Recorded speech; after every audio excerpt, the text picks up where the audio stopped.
And currently is a quorum bell underway.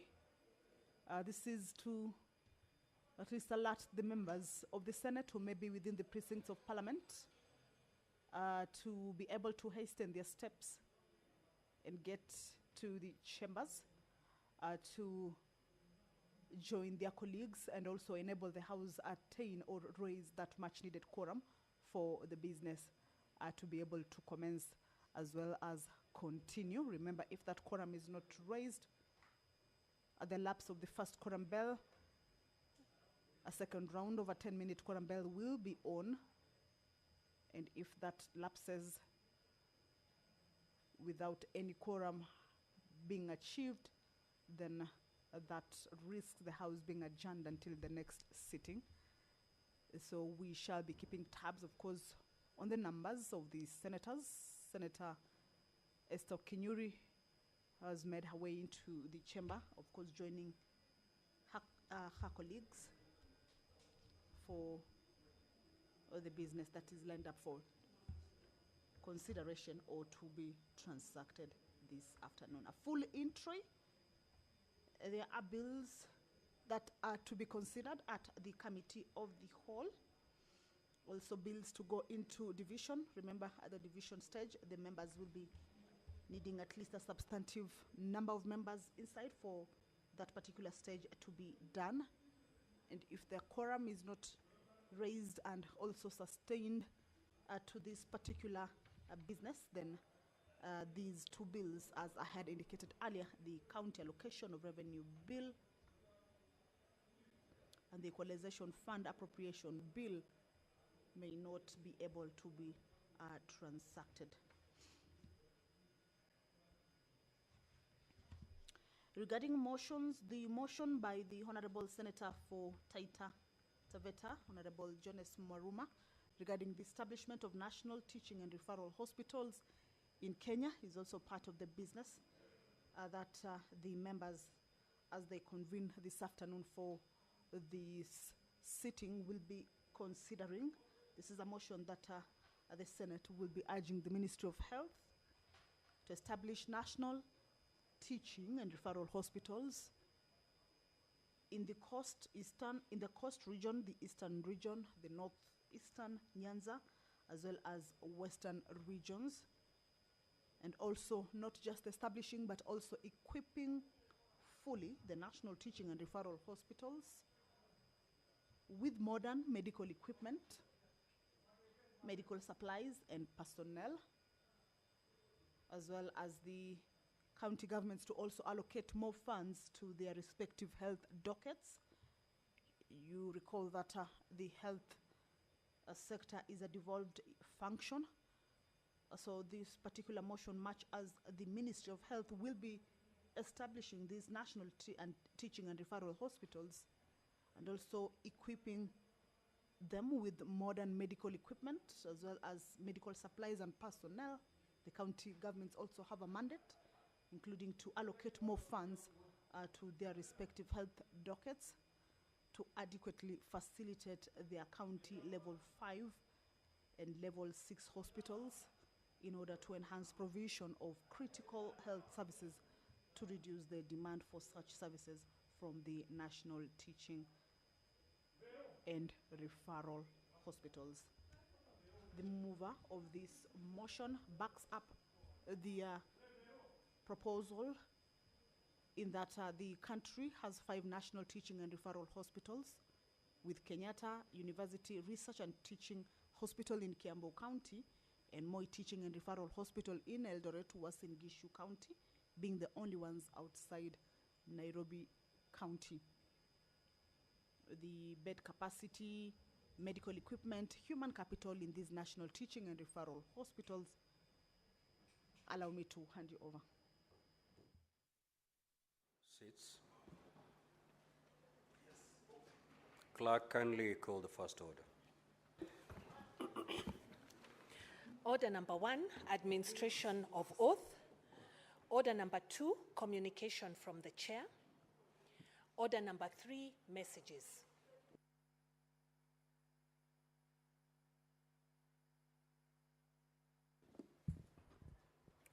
Now, Honorable Senators, I wish to report to the Senate that pursuant to Standing Order 46.3, I received a message from the Speaker of the National Assembly regarding the passage by the National Assembly of the Constitution of Kenya Amendment Bill, National Assembly Bill number 4 of 2025.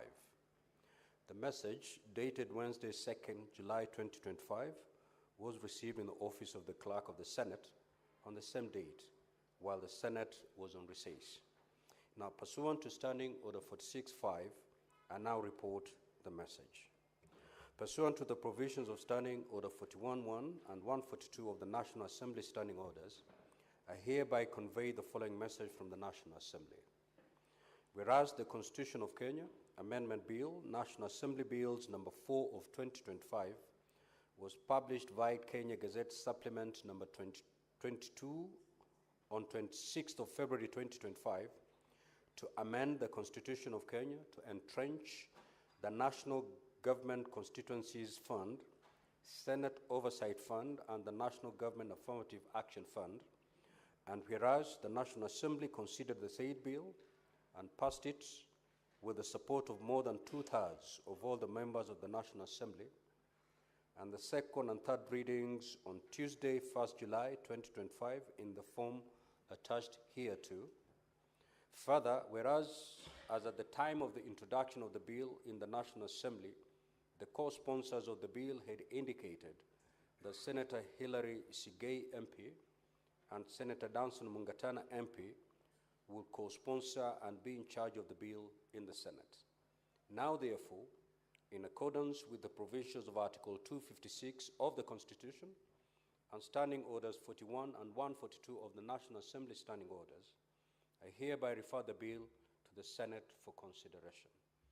Now, Honorable Senators, Standing Order 163.1 requires that a bill which originates in the National Assembly be proceeded with in the manner as a bill introduced in the Senate by way of first reading in accordance with Standing Order 144. Accordingly, I direct that the Constitution of Kenya Amendment Bill, National Assembly Bills number 4 of 2025 be listed in the order paper for first reading at the appropriate time. Further, since the bill seeks to amend the Constitution of Kenya by parliamentary initiative, the provisions of Article 256 of the Constitution and Standing Order 140 shall apply in the processing of the bill in the Senate. The House is guided accordingly. I thank you. Next order. Order number 4, petitions. Order number 5, papers. The Chairperson Standing Committee on Devolution and Intergovernmental Relations.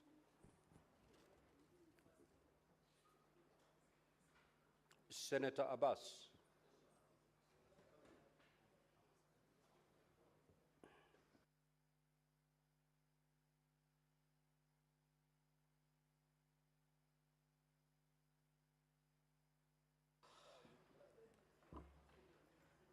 Honorable Speaker, I beg to lay the following papers on the table of the Senate today, 17 July 2025.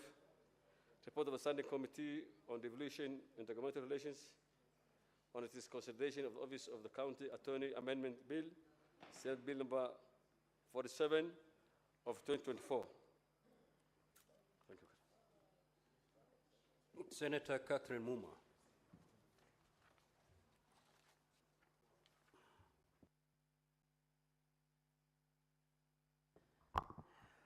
Mr. Speaker, sir, I beg to lay the following paper on the table of the Senate today, 17th July 2025. Report of the Parliament of Kenya delegation to the 2025 hearing at the Interparliamentary Union held at the United Nations in New York, United States of America on 13th to 14th February 2025. Next order. Order number 6, notices of motion. The Senate Majority Leader.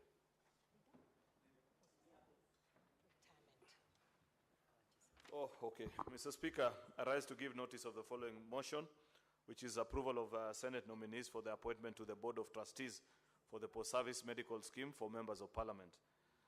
Mr. Speaker, sir, I beg to give notice of the following motion, that pursuant to the resolution of the Parliamentary Service Commission on the 23rd of June 2025, with respect to the trust deed and rules for post-service medical scheme for members of Parliament, the Senate appoints Senator Stewart Mazayo and Senator Esio Kenyuri to the Board of Trustees for the post-service medical scheme for members of Parliament. Senator Alan Chesang.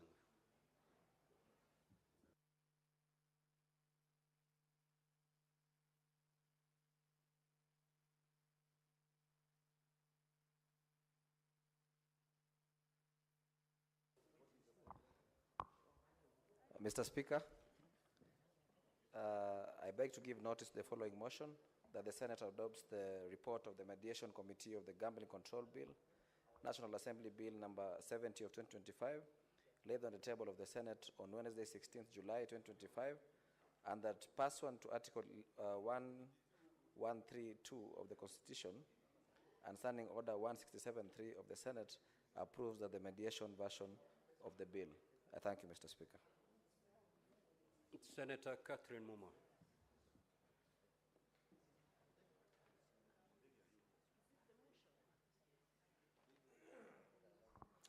Mr. Speaker, sir, I beg to give notice of the following motion, that the Senate notes the report of the Parliament of Kenya delegation to the 2025 hearing of the Interparliamentary Union, IPU, held at the United Nations in New York, United States of America, on 13th to 14th February 2025, laid on the table of the Senate on Thursday, 17th July 2025.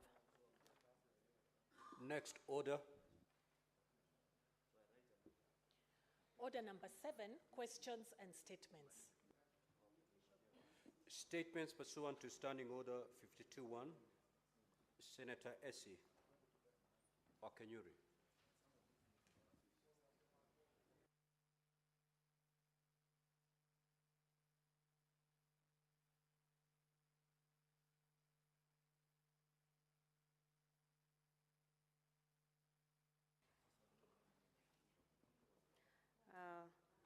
Thank you, Mr. Speaker. This is a statement on a matter of international concern on the World Expo 2025 in Osaka, Japan. Mr. Speaker, sir, I rise pursuant to Standing Order 52-1 to make a statement on a matter of international concern regarding the World Expo 2025. Mr. Speaker, sir, World Expos, officially known as International Registered Exhibitions, are global platforms where nations converge to explore solutions to the world's most pressing challenges through engaging and immersive experiences. They attract tens of millions of visitors, enable countries to build iconic pavilions, and leave lasting legacies in host cities. The first World Expo was held in 1851 in London, and since then, 36 have taken place. These expos have grown to become unparalleled global events in terms of size, scale, duration, and attendance. Since Expo 2000 Hanover, they have been held every 5 years, with the last one hosted in Dubai in 2021, delayed due to COVID-19. Mr. Speaker, sir, World Expo 2025 is currently underway in Osaka, Kansai, Japan, under the theme Designing Future Society of Our Lives. It actually runs from 13th of April to 13th of October 2025, featuring 158 countries, 7 international organizations, and millions of global attendees. Kenya is proud to be among the participating nations.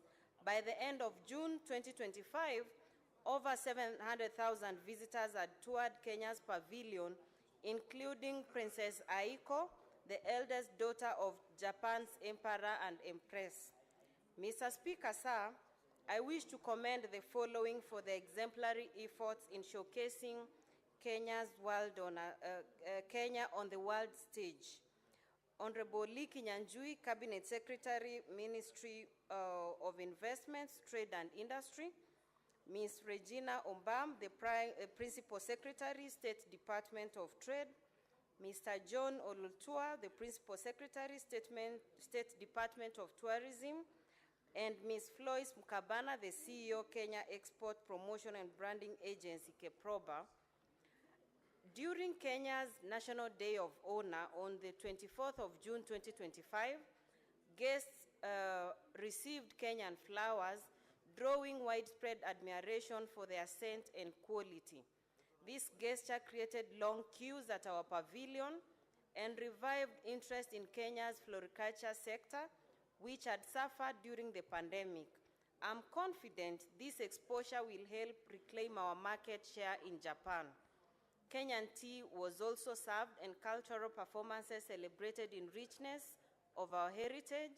Videos featuring our tourist attractions from Masai Mara to the coastal beaches offered visitors a glimpse of Kenya's beauty. Mr. Speaker, sir, while Kenya's presence was commendable, more can be done. Notably, KEPROBA must be adequately funded to ensure Kenya secures independent pavilions in future expos. Unlike Kenya, countries such as Egypt, Angola, and Mozambique had standalone pavilions, allowing them greater freedom to tell their national stories. At the Kenya-Japan High-Level Business Forum, it was noted that the current trade imbalance, which is on a ratio of 1 to 18 in favor of Japan, needs to be addressed. A major obstacle to agricultural exports is the lack of a direct cargo flight.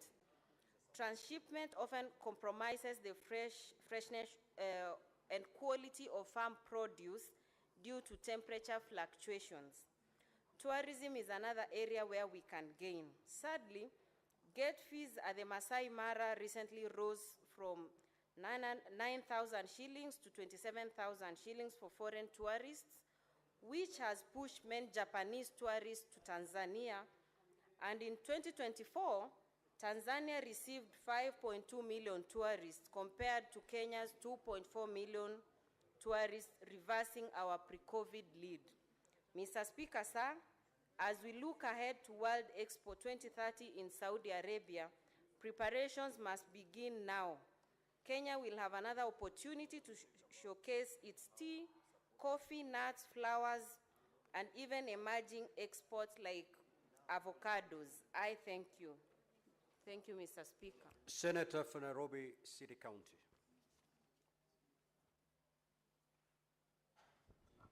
Speaker, thank you for your kind indulgence to allow me to read this statement on the welfare of staff who work for Chandarana Food Plus supermarket chain. Mr. Speaker, I rise pursuant to Standing Order 52.1 to make a statement on a matter of general topical concern, namely the welfare and general working conditions of staff at the Chandarana Food Plus chain of supermarkets, especially at their Diani branch. Mr. Speaker, my office has received a complaint from staff at the retailer alleging cases of mistreatment, discrimination. Order, honorable senators. May the senator for Nairobi City County be heard in silence, please. Thank you, Mr. Speaker. My office has received a complaint from staff at the retailer alleging cases of mistreatment, discrimination, harassment, racism, and unlawful termination of contracts, a clear pointer to levels of illegality and poor welfare at one of the biggest supermarket chains in the country. I feel obliged, therefore, to speak out on the matter because it may be a microcosm of a larger problem within not just the retail sector but across the low-income demographic in the entire country. Mr. Speaker, for a long time, Kenyan low-income earners have, in a desperate attempt to earn an honest living, endured horrible working conditions and unimaginable abuse from many employers and organizations. Many of these go unreported, but with this silence, their cancer metastasize into a national disaster needing urgent mitigation. Needless to say, low-income earners are the drivers of the economy, and their contribution to the GDP and the national growth cannot be gainsaid. Despite this reality, this demographic is also the most vulnerable to poor conditions of working and weak employment safeguards, and is generally prone to bear injustice without requisite support from the authorities. Mr. Speaker, sir, Article 41 of the Kenyan Constitution prohibits discrimination in recruitment, promotion, pay and conditions of work. Further, the Employment Act 2007 guarantees every worker access to fair labor practices, fair remuneration, and reasonable working conditions, as it clearly defines the fundamental rights of employees. However, there exist wide implementation and policy gaps when it comes to private sector, and when it comes to these laws being put in practice to protect workers. Indeed, a large section of the private sector remains weak on implementation of employment laws and subsequent protection of the working public. The exploitation must be addressed in its entirety and the root causes remedied immediately. Mr. Speaker, sir, apart from cases of workplace harassment being a hidden phenomenon in many of the establishments where the public moves in and out, nearly all of us have at some point encountered employees undergoing overt harassment by their employers. 62 years after independence, it is time to put our collective foot down and squarely tackle the mistreatment of low-income earners, especially in the retail chain sector. It behooves investors running businesses in the country to treat their local staff with dignity, just like it is our collective responsibility as Kenyans to create an enabling atmosphere that promotes thriving enterprise in the country as a key cog in employment. It is immoral to simply expect to have a nation of loyal taxpayers without that labor resource being nurtured and protected as the goose that lays the golden egg. Mr. Speaker, sir, I call upon the Ministry of Labor, trade unions, and elected leaders to fearlessly speak out for workers facing such difficulties regardless of the sector they work in. It is important to note that the fear of victimization is a major cause of silence among victims, and it is imperative for leaders to bridge that gap by being firm and principled on the side of justice for the underprivileged. I further call upon the owners and the management of Chandarana Food Plus chain of supermarkets to address the matter of discrimination and harassment not only at their Diani branch, but in all their units across the country. This is a responsibility bestowed by law and by fair labor practices. I also wish to urge Parliament to work towards tightening laws whose weak implementation tends to open the door for such employee mistreatment within the workforce. Together, we must protect the low-income earners in the country from further exploitation. I thank you, Honorable Speaker. The Senate Majority Leader.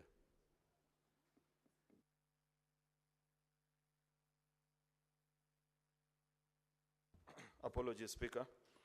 Statement by the Majority Leader regarding the business of the week that commences on the 22nd of July, 2025, pursuant to Standing Order number 57-1. Mr. Speaker, this is the status of legislative business for that week. Mr. Speaker, sir, we have 59 bills, of which 40 are the second reading and 19 are at the committee of the whole stage pending consideration. There are 32 motions, Mr. Speaker, 3 of which are pursuant to Standing Order number 238, all of which have been discussed and are now pending conclusion. Further, Mr. Speaker, we have 28 petitions that are pending conclusion by respective committees, and like I observed last week, 19 of them, Mr. Speaker, are due for reporting already. So I want to request the chairpersons who are in the House, and I can see a number of them, Senator Faki, Senator Issa, I think Senator Muma, quite a number of them, and perhaps some are seated behind me that I cannot see them, Mr. Speaker. If you're chairperson of a committee and you have a petition that is due for reporting, we are being very unfair to the citizens that petition this House, because they do so believing that we can deliver justice expeditiously, Mr. Speaker. And therefore, I hope that we can do that, Mr. Speaker, because that is part of our constitutional mandate. Mr. Speaker, we had an interesting one last week, the one by Mr. Musundi, Mr. Speaker, which we are already counting the 30 days because we continue to see that violation. It was quite tragic, Mr. Speaker. Not tragic, but poetic injustice, not justice this time. Because I spoke about it, and on Friday, last week, I went to a function, Mr. Speaker, I was a chief guest, and the member of the National Assembly had actually branded a photo of themselves on that particular bus. I almost asked them to remove it, but then I figured the 30 days are not yet over. So I hope Secretariat, Mr. Speaker, are following up on the resolution of that matter. I was just making that point, Mr. Speaker, to remind our chairpersons on the importance citizens attach to this House, especially with regards to petition. There is a reason why this House receives almost 3 times the number of petitions that our counterpart house, more than our counterpart house, Mr. Speaker. So I want to request of our chairpersons, please don't let that very stellar performance and good record of this house disappear. Honorable Senators will also note that as indicated in order number 10 and 11 in today's order paper, 2 bills are scheduled for division at the second reading stage. Further, at order number 12, the President's reservations to the Conflict of Interest Bill, National Assembly Bill number 12 of 2023, are equally scheduled for division at the Committee of the Whole stage. I therefore request our party whips to mobilize the requisite delegations for the divisions to be undertaken to ensure progress is made on this bill. Particularly, Mr. Speaker,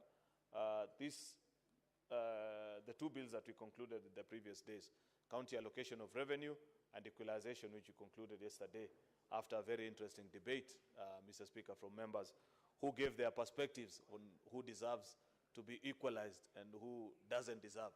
It was quite interesting, Mr. Speaker, to listen to the various perspectives. Those bills are now at the second reading, Mr. Speaker. I hope we can conclude and vote on them this afternoon so that next week we conclude on them and our counties can begin their operation. Mr. Speaker, you know we are almost getting to the last week of July and we haven't considered county allocation of revenue, which is the final instrument that delivers funds to counties, Mr. Speaker. We equally have to, in today's order paper, Mr. Speaker, the county additional allocation bill, another important bill as well that followed almost the same route with the equalization, Mr. Speaker. And I look forward to the debate on that one, Mr. Speaker, because there's good reason why that bill came up. Therefore, Mr. Speaker, I want to request that if we can prioritize voting this afternoon on those very important pieces of legislation for our county governments, I will appreciate. On Tuesday, the 22nd of July, when SPC meets, Mr. Speaker, we shall consider the business of the week, Mr. Speaker, which will include business not concluded on today's order paper, as well as other businesses that are indicated in the notice paper. The Wednesday, 23rd of July, Mr. Speaker, will include questions to the CSs as approved by SPC, as well as motions.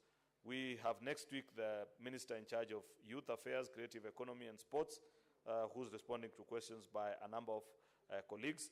We have the CS also for cooperatives and micro, small and medium enterprises, responding to a number of questions, as well as the CS in charge of environment, Mr. Speaker.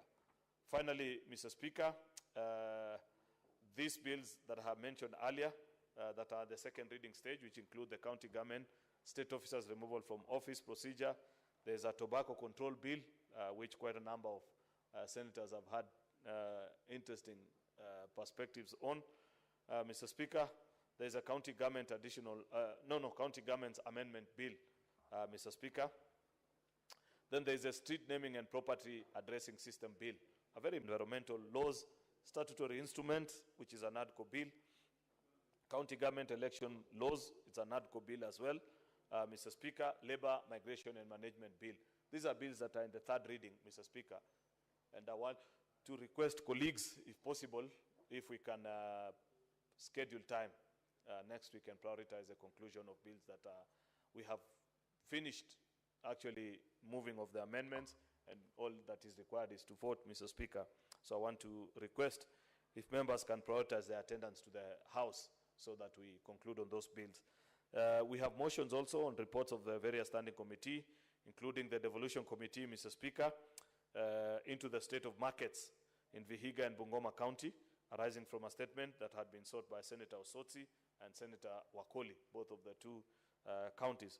There's a progress report also from the cohesion and equal opportunity. I want us to debate this, Mr. Speaker, because it's one of the takeaway items that came out of the motion that this House moved after the June 25th protest of 2024, Mr. Speaker. And many times we keep on being asked, after you guys spoke for that long, what else have you done?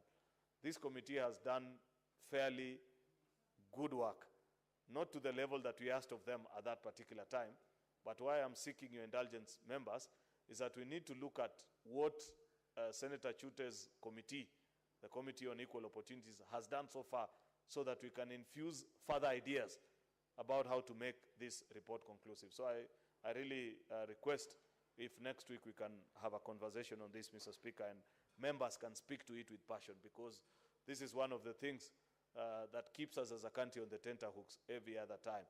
The fact that opportunities are not shared equally, and Senate can lead the way in ensuring that we grant equal opportunity to all Kenyans. Parliament, by the way, Mr. Speaker, I would just make a good example, because I served in PSC, and I know that we have a regional representation policy. Every time we do employment in this house, in Parliament, Mr. Speaker, part of what we consider is a geographical representation of the candidates that, that are being considered, especially where there is mass employment.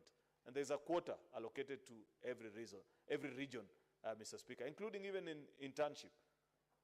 This House, Parliament, Mr. Speaker, has internship opportunities for lawyers, for example. And one of the things that we do is that we offer those opportunities per county. So if this year we have county 1 to 15, because there are 15 slots, unless they have increased now, those 15 counties sit out for the next 3 years until the rest of the 32 counties out of the 47 have gotten an opportunity to present a candidate. Such are the kind of intervention that this House can recommend to ensure that as a country, even in terms of employment and equal opportunities, in all and across the span and breadth of the public sector is represented. That needs to be covered in this report, and therefore I want to urge members that next week when we discuss this report, please bring your A game so that we're done. Finally, Mr. Speaker, the projected business for Thursday, 24th, will be any other business that will not have concluded on Tuesday and Wednesday. I thank you, Mr. Speaker, and hereby lay this statement on the table of the Senate. Thank you. Now, honorable senators, before we move to the next order, I have this communication to make. I would like to acknowledge the presence in the public gallery this afternoon, visiting teachers and students from Ikundu Primary and Junior School in Murang'a County. The delegation comprises 46 students and 5 teachers who are in the Senate for a one-day academic exposition. Now, honorable senators, in our usual tradition of receiving and welcoming guests to Parliament, I extend a warm welcome to them, and on behalf of the Senate and my own behalf, wish them a fruitful visit. I will call upon the Senator for Murang'a under 1 minute to Honorable Senator, take your seat. Take your seat.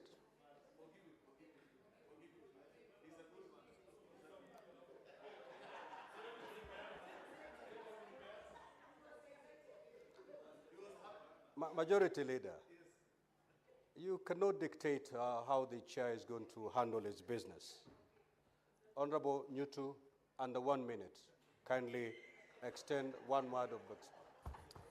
Thank you very much, Mr. Speaker, for this opportunity, and thank you for correcting the mischief by the Majority Leader. I take this opportunity, Mr. Speaker, to welcome the pupils and teachers of Ikundu Primary School. This is a school in Maragua constituency, and to be specific, in Ginda ward of the same constituency.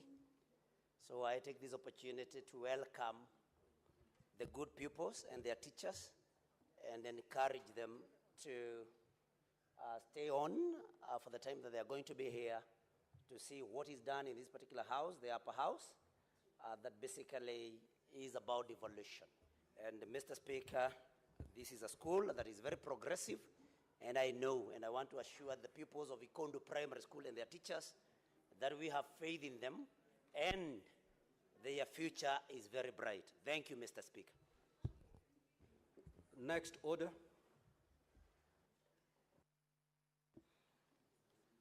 Order number 8, motion, approval of Senate nominees for appointment to the Board of Trustees for the post-service medical scheme for members of Parliament. The Senate Majority Leader.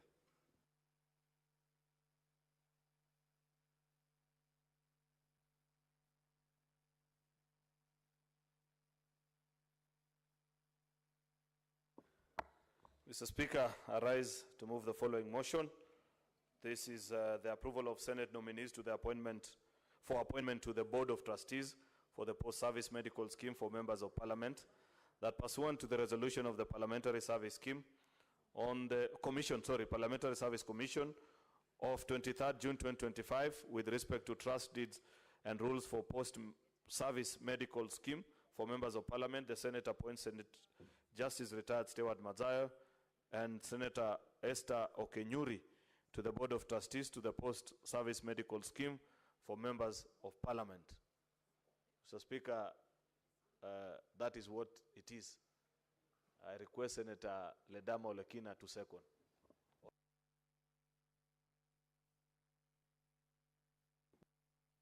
Thank you, Mr. Speaker. Mr. Speaker, I second the motion as moved. So, honorable senators, I'll proceed to propose the question that pursuant to the resolution of the Parliamentary Service Commission of 23rd June 2025, with respect to the trust deed and rules for the post-service medical scheme for members of Parliament, the Senate appoints Senator Justice Retired Stewart Mazayo, EGH MP, and Senator Esther Okenyuri, MP, to the Board of Trustees for the post-service medical scheme for members of Parliament. Now, honorable senators, the floor is open for debate.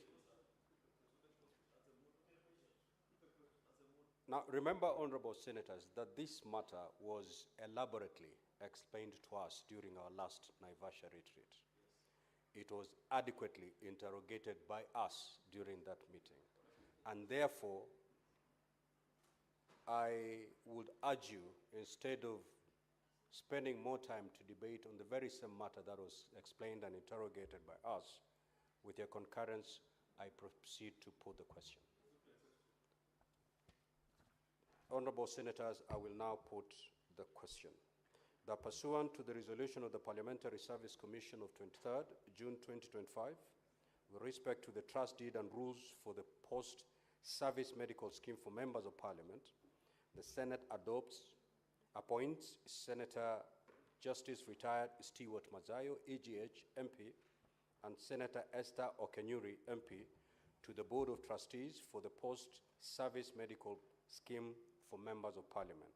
Will as many as of that opinion say aye? Aye. Will as many as of the contrary opinion say nay? The ayes have it. Next order. Order number 9, motion, consideration of the report of the Mediation Committee on the Gambling Control Bill, National Assembly Bills number 70 of 2023.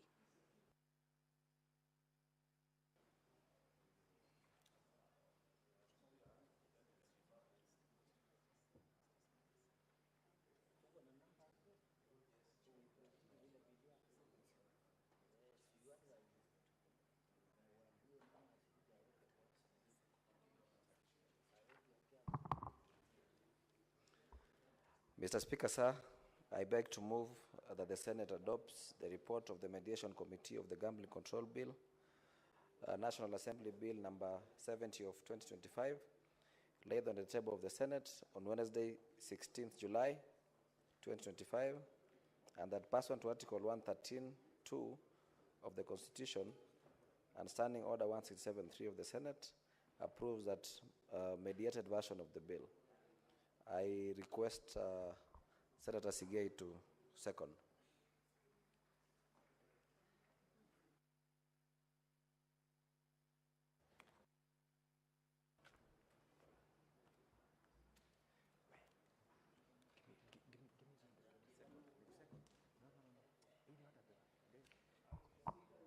Mr. Speaker,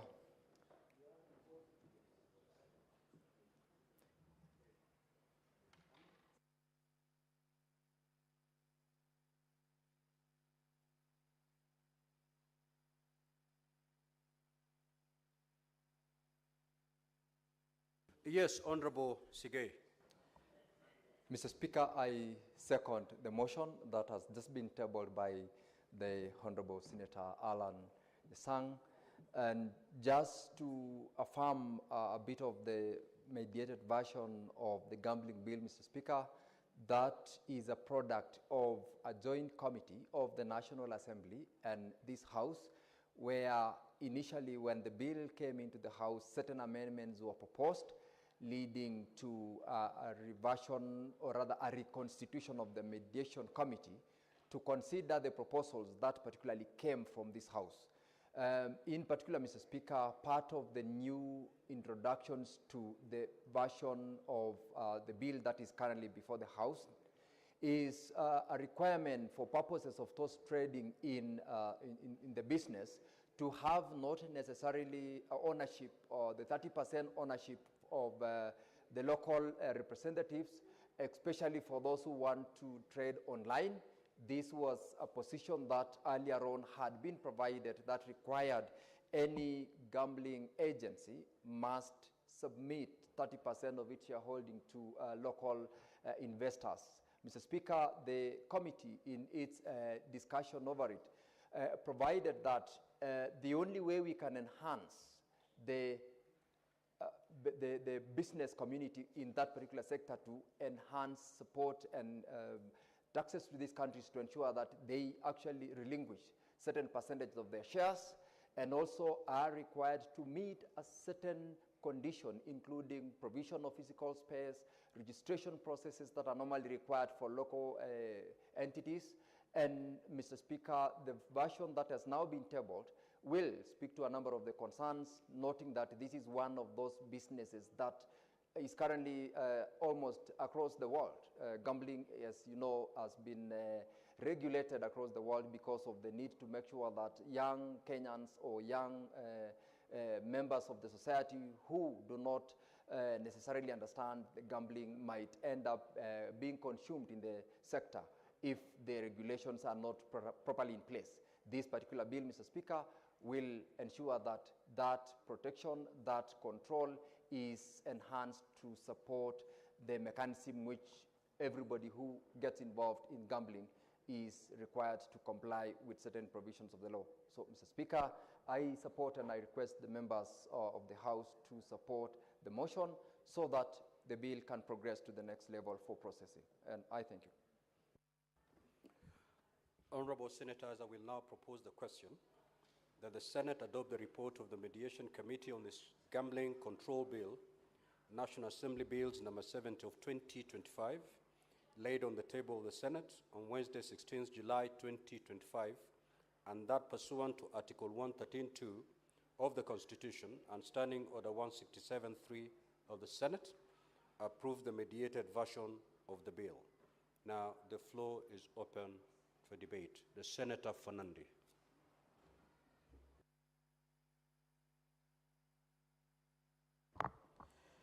Thank you, Mr. Speaker, sir. While I note that the Mediation Committee of the Senate and National Assembly have done extremely well, is that our representative failed to note that under Article 96, our role is to protect devolution. And on the fourth schedule, there is a critical role of Mr. Speaker, of county governments. And one of the critical roles of the county government is issuance of licensing, not only on other things, but also including gambling. While I appreciate there is an amendment that has been proposed by the committee, we should have increased elaborate, because there are so many licenses that we issue. Mr. Speaker, when you visit a number of our local shops somewhere in Narok Town, you will notice the wall is mosaic.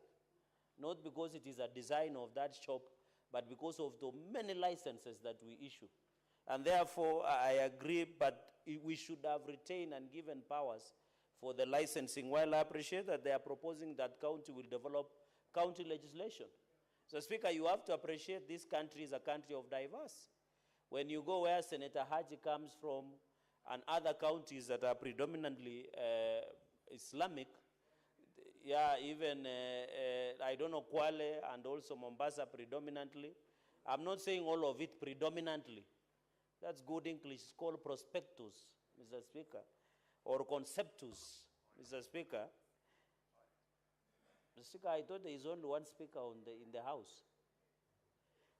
Mr. Speaker, therefore, it will be a big challenge.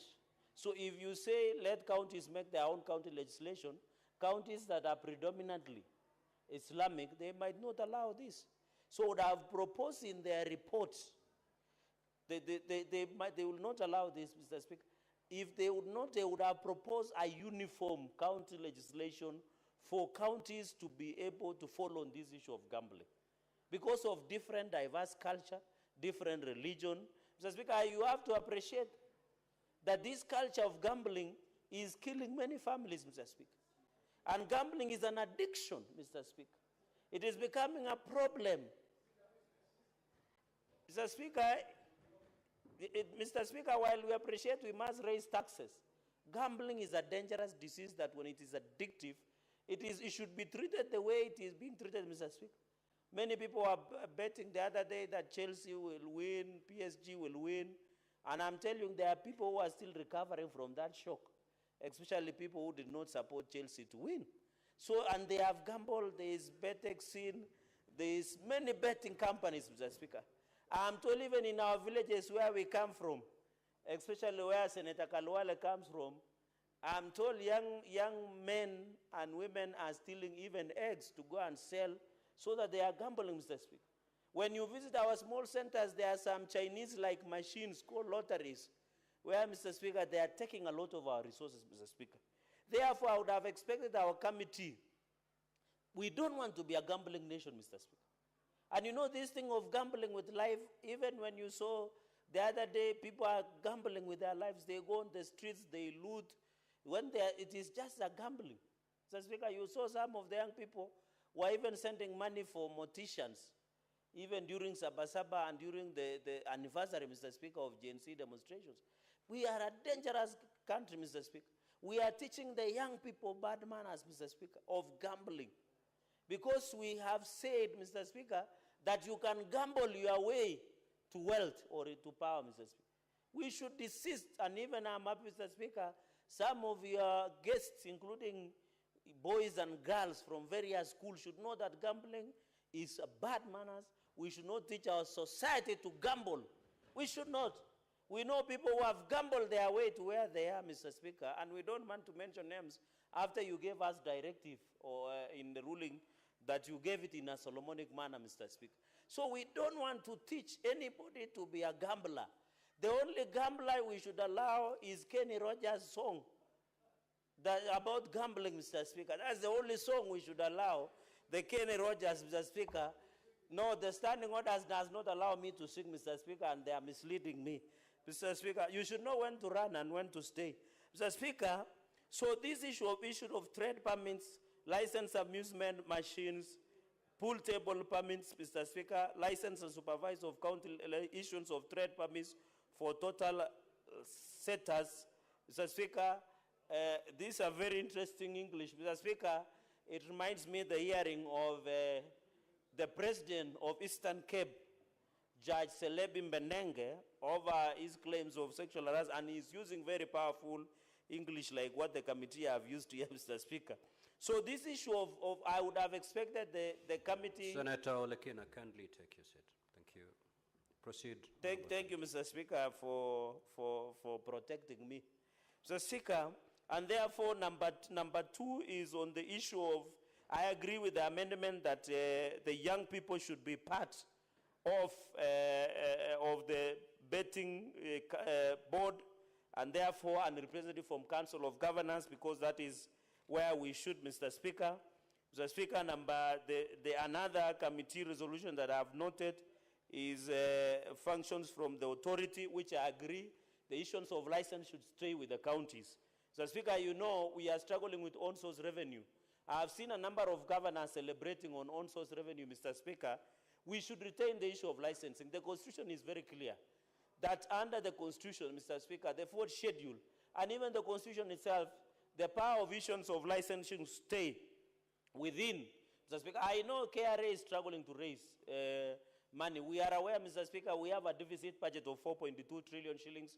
We normally on average raise 2 trillion through Kenya Revenue Authority, Mr. Speaker. While I appreciate that, we should not allow KRA to arrogate itself the power they don't have, Mr. Speaker. They shouldn't. And therefore, I agree with this amendment that the issue of issuance of license, the factor of raising revenue, is only given to two entities, Mr. Speaker. It is given to the national government, it is given to the, Mr. Speaker, is given to county government. And the constitution is very clear, Mr. Speaker, that should you want to give yourself power to collect revenue, Mr. Speaker, and I'm happy the Senate Justice retired Judge Stewart Manzayo knows this, is you come to legislate. You don't take it through the back door, Mr. Speaker.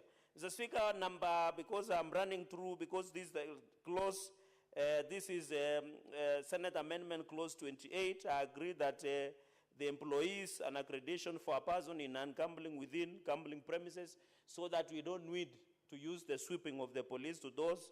Mr. Speaker, another problem, Mr. Speaker, I came to learn this issue because I have seen in this clause number 28 that media nowadays, while I appreciate media are struggling to raise the revenue.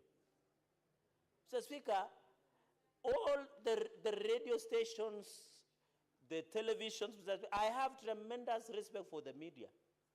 That's why they are called the fourth estate. Mr. Speaker, I was surprised even old men and women of 70 years are now gambling in radio stations. In TVs, Mr. Speaker, they are now gambling. It is becoming a dangerous disease. Mr. Speaker, while media are trying to raise the revenue to run their stations, I know one of the media owners is looking at me, Mr. Speaker. He is try and be moral. We cannot legislate anything. From morning to evening, Mr. Speaker, you only hear promotion. Buy this. If you gamble with 1,000, you gain 10,000, Mr. Speaker. We don't want to reduce this country to a gambling nation. We are gambling with our lives. We are gambling with the economy. We are gambling with elections, Mr. Speaker. We are gambling in our relationship, Mr. Speaker. Mr. Speaker, I want to agree, these media promotions, we must regulate, Mr. Speaker. It should be PG. It should be parental guidance. It should be put, Mr. Speaker, at the watershed period, Mr. Speaker, so that we don't need the NCCK or Kenya Episcopal Conference of Catholic Bishops or the evangelistic or traditional or the Islamic religious to come out and tell us to legislate on issues that can be done morality, Mr. Speaker.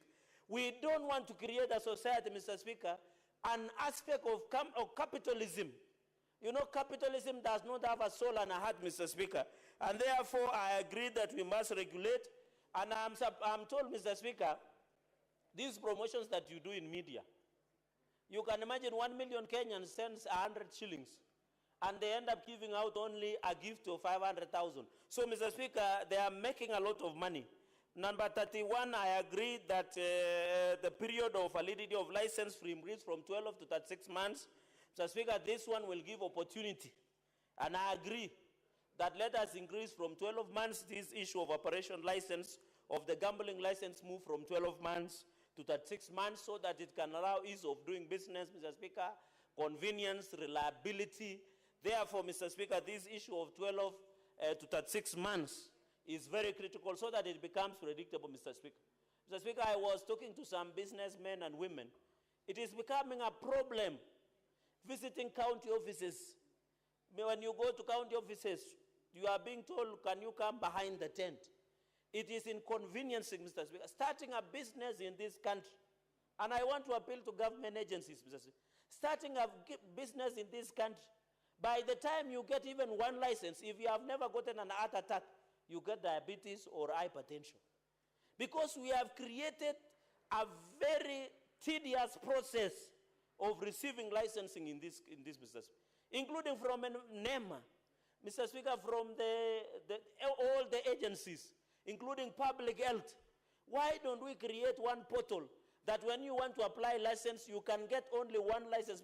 If today, Mr. Speaker, you want to cut a tree in Nairobi, the agencies, Mr. Speaker, that you will go, even those agencies are not more than the process of going to heaven, Mr. Speaker. It is so tedious. It is so unfortunate, Mr. Speaker. Therefore, by the time you get your license, if you are not sick, Mr. Speaker, you are bankrupt. Because this brown envelope, Mr. Speaker, your file has disappeared and all those. So I agree that there should be predictability. Gambling license should move from 12 months to 36 months. On the issue of tax rate of 15%, lottery tax at the rate of 15%, Mr. Speaker, as I indicated, that the gambling issue, we should be very careful as a country. In fact, I want to request, Mr. Speaker, the Committee of Trade and ICT must do an audit of this gambling that we have, Mr. Speaker. You are being told you can win a mbuzi or a goat, you can win a car, you can win 100,000, you can win a trip to Diani, you can win a trip, Mr. Speaker. They are just playing with the imaginations of Kenya, and they are making more money. I am daring today, I can see the chair of trade, Senator Issa Juma Boy. Just take one media company or an advert. 1 million Kenyans send 100 shillings, including our old men and women in the village. And they only give a reward of 500,000 or even 20,000. Those guys are making devilish and satanic profits at the expense of Kenyans, Mr. Speaker. They are making it, Mr. Speaker. There are people who are going without food because they are gambling, Mr. Speaker. Even I know the football season is over, but I want to appeal to many young people, or has it begun? Yes, it's coming in August, Mr. Speaker.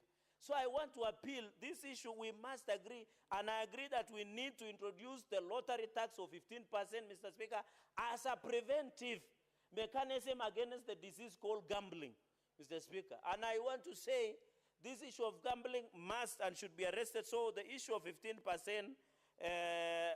tax at the rate of 15% on lottery tax, Mr. Speaker, should and must be included. While I appreciate, Mr. Speaker, it is not lost on us that most of these betting companies are sponsoring football tournaments, they are giving out support, they are giving out CSR. But, Mr. Speaker, when you compare the cooperative social responsibilities that these betting companies and lottery companies are giving, is a drop in the auction, Mr. Speaker. It's a drop in the auction, Mr. Speaker. And therefore, they must pay tax, and we must ensure this CSR, while they say, I normally see they sponsor Gorbaya, AFC, when Mr. Speaker, you know, in the spirit of East Africa, I have a lot of interest in Tanzania, Mr. Speaker. I normally see SportsPesa sponsoring Simba or Yanga, Mr. Speaker, down there in Tanzania. While we appreciate, even here AFC Leopard, this one Arambe Stars, we want them to be sponsored, Mr. Speaker. Mr. Speaker, and many other companies. Honorable Faki, allow your colleague to make his comments. Proceed. Mr. Speaker, if you need to give information, you know what to Mr. do. Speaker, you know some habits die hard. Old habits, sorry. Old habits die hard, and I understand why. Mr. Speaker, he's a good man. So, Mr. Speaker, this one of the tax should be charged by the license broker, and we agree with that, Mr. Speaker. Mr. Speaker, quickly, single from to 1 shilling, Mr. Speaker. This is where I was saying. I don't know whether our majority leader, I don't know whether your membership are aware of the reality on the ground.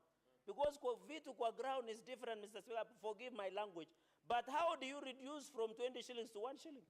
You will allow the small children also to be betting, Mr. Speaker.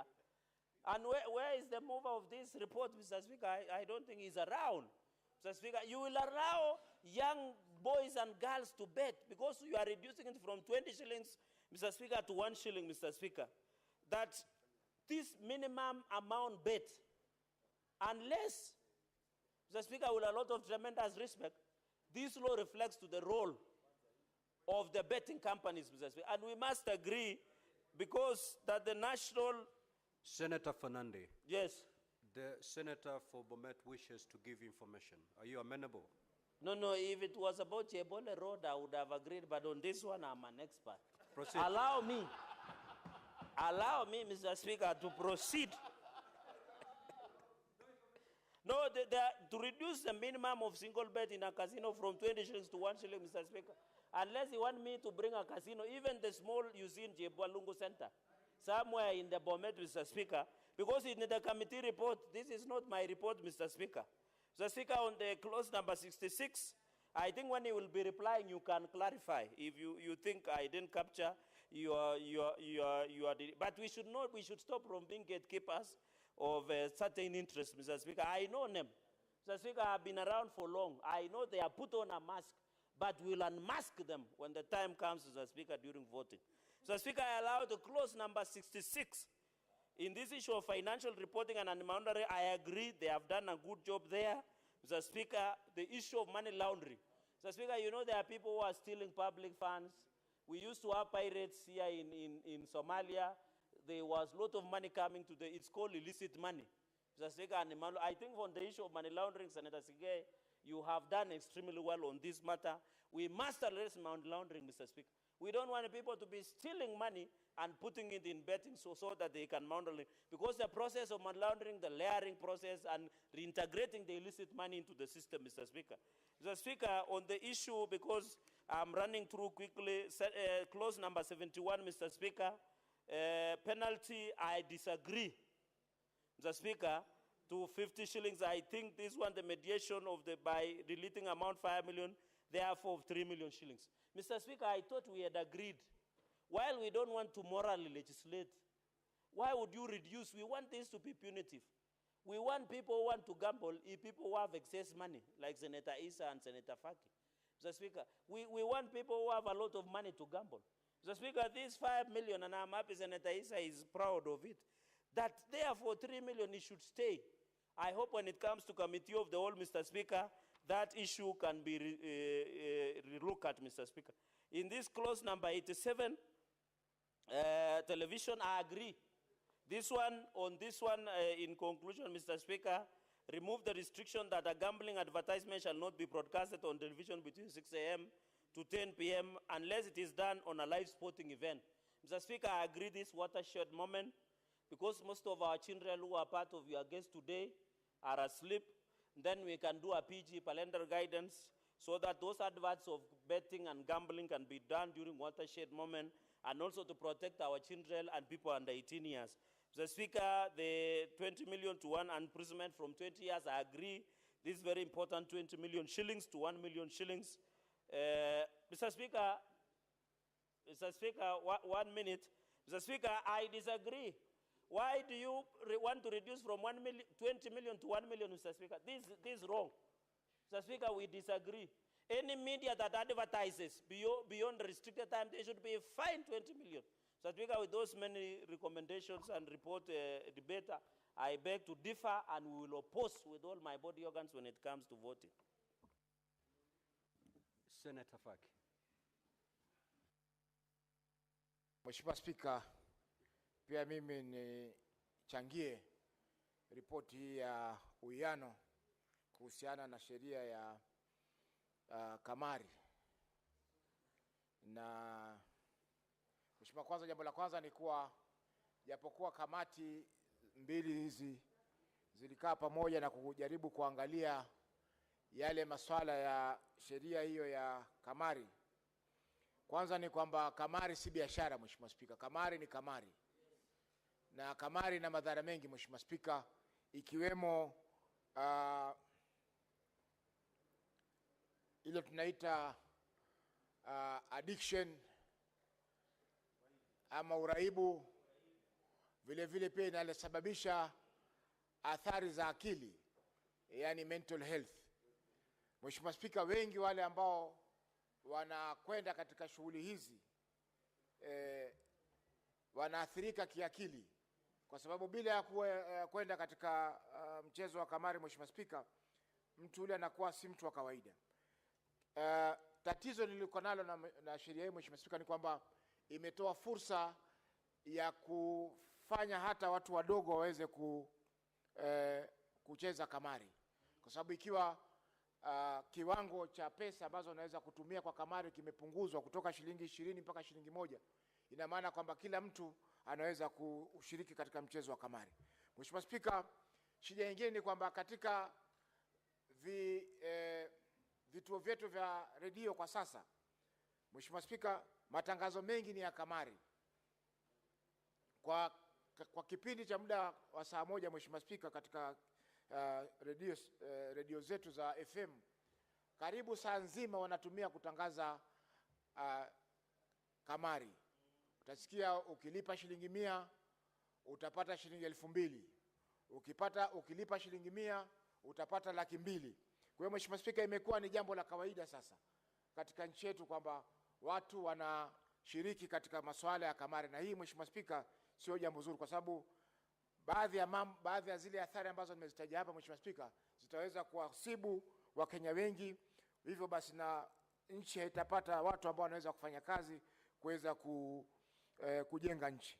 Mheshimiwa Spika, ningependekeza kwa sheria labda ingefanywa ngumu zaidi ama kali zaidi kuhusiana na wale ambao wanakiuka sheria kuhusiana na masuala ya kamari.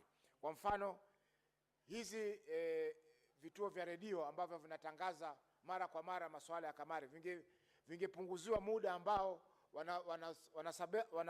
wanatakana kutangaza kamari hiyo, Mheshimiwa Spika. Kwa sababu bila ya hivyo ina maana kwamba kila mtu ataingia katika mchezo wa kamari, na hivyo basi itakuwa sio nzuri kwa nchi yetu ya Kenya. Mheshimiwa Spika, kwa hivyo shirika la communication, taasisi ya Communication Authority lazima iwe macho pia zaidi, Mheshimiwa Spika, ili kuhakikisha kwamba zile kamari ambazo zinatangazwa mara kwa mara ambazo zinaathiri watu wetu zinapunguzwa. Mwisho, Mheshimiwa Spika, ni kwamba kwa sababu ya hii kamari ambayo iko katika vyombo vya habari na kila mahali, ma TV, hata zile kasino ambazo zamani ndio ilikuwa ni sehemu za kamari, hivi sasa zimeweza kufifia. Biashara nyingi za kasino, Mheshimiwa Spika, zinaweza kufungwa kwa sababu wengi wanashiriki katika kamari ambayo iko katika mitandao, yani online. Hivyo basi biashara zile taasisi ama zile sehemu ambazo kamari ilikuwa ikichezwa zamani imebadilika. Sasa imekuwa hata majumbani watu wanacheza kamari, bibi na bwana wanashiriki katika kamari, kila mmoja akijaribu kushabikia timu yake ya mpira ama kushabikia jambo fulani ambalo iwapo watashinda itakuwa ni wameweza kupata zile pesa ambazo wamewekeza katika kamari hiyo. Mheshimiwa Spika, kwa hayo mengi napinga mswada huu.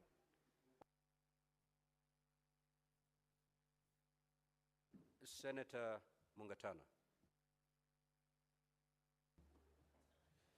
Mr. Speaker, thank you for giving me the opportunity to make a comment on this mediated version and this report that has come back to the Senate for approval. Mr. Speaker, I want to commend the team that sat down for this mediation process. On our side, we were led by our Senator and Chair of ICT, Senator Chesang, and we are grateful, Mr. Speaker, that some of the critical issues that we raised, some of the issues that were bringing disagreements between the two houses have been resolved. This means, Mr. Speaker, that in a short while, this bill will become law after assent by His Excellency, the President. Mr. Speaker, during the main debate of this gambling law, when it was at the Senate, I raised the issue of physical presence. Mr. Speaker, you will find that foreigners are truly exploiting Kenyans, and they are doing it online, Mr. Speaker. Foreigners who are involved in gambling, they actually do something called grooming of potential customers who are Kenyans. They will put very nice, well-spoken ladies to talk to people. They will make sure that you have a few winnings at the beginning. And once you are hooked, Mr. Speaker, they start taking money from you. And there is no physical presence of these offices in Kenya. And Mr. Speaker, what happens? Because in my practice of law, I came across a victim who explained to me what happened. They send you agreements. These agreements, they give you confidence that although they don't have a physical presence in Kenya, you will get your money. And sure enough, the first few you will get. Then afterwards, when you have put in good money, you will hear that company has closed down. You go to the website, it's not there. So, Mr. Speaker, this report is saying that going forward, physical presence will be mandatory. And Mr. Speaker, this is a good thing. I support this report. Again, Mr. Speaker, it says that for foreigners who wish to engage in this business, if you can call it, of gambling, they must put a security, substantial security, Mr. Speaker, and I think the report had recommended something like 50 million. This, Mr. Speaker, ensures that the potential victims, in case that gambling or online gambling collapses or closes down, the potential victims can actually go and secure at least to the extent of 50 million. Mr. Speaker, this is a good development. Because, Mr. Speaker, I'm aware that some of these online foreign companies that have been engaged in stealing from Kenyans, what they do, they set up business in, say, DRC Congo. They encourage a few people. Once the money has reached their target, they close. The website disappears. They come to Kenya. They do the same. They get, once they hit their target, the website disappears. So, Mr. Speaker, to require now that any gambling, especially foreigners who want to engage in this business, they must put a substantial deposit, then, Mr. Speaker, this report is carrying the wishes of many of us who debated this on the floor of this House. Finally, Mr. Speaker, I like the fact that this report has carried the idea that on the local scene, these advertisements for gambling must be discouraged during the time when our children are there, during the time when our children are still awake. Mr. Speaker, when you travel to foreign countries, you would see that the time that these adverts for gambling and I don't know, you will win what when you do what. When you put this money, you will get this. When you do this, you will win this. They are always at night, mostly late night. But in this country, before this law, we used to find so much of this. Our radio station, as has been said here by a previous speaker, our television sets, you know, until you get tired of looking at them, advert after advert after advert. Mr. Speaker, this report in the mediated version, and now it's going to be law once the president assents to it, it will get rid of all those. And this report has made a significant step forward in controlling gambling. At the end, Mr. Speaker, I don't gamble because I was taught by my parents. At the end, we have the responsibility as parents to teach our children that this question of pata potea, it must not be part of your culture. At the end, we must teach our children that hard work is the only way that you will make it in life. Mr. Speaker, it reminds me many, many years ago when I was considering to open my first law firm in Mombasa. Mr. Speaker, I went to seek advice from senior practitioners, and I remember one, many years, this is over almost 40 years now, and he told me, Mungatana, there is no shortcut to success. You see where I am? I have worked hard.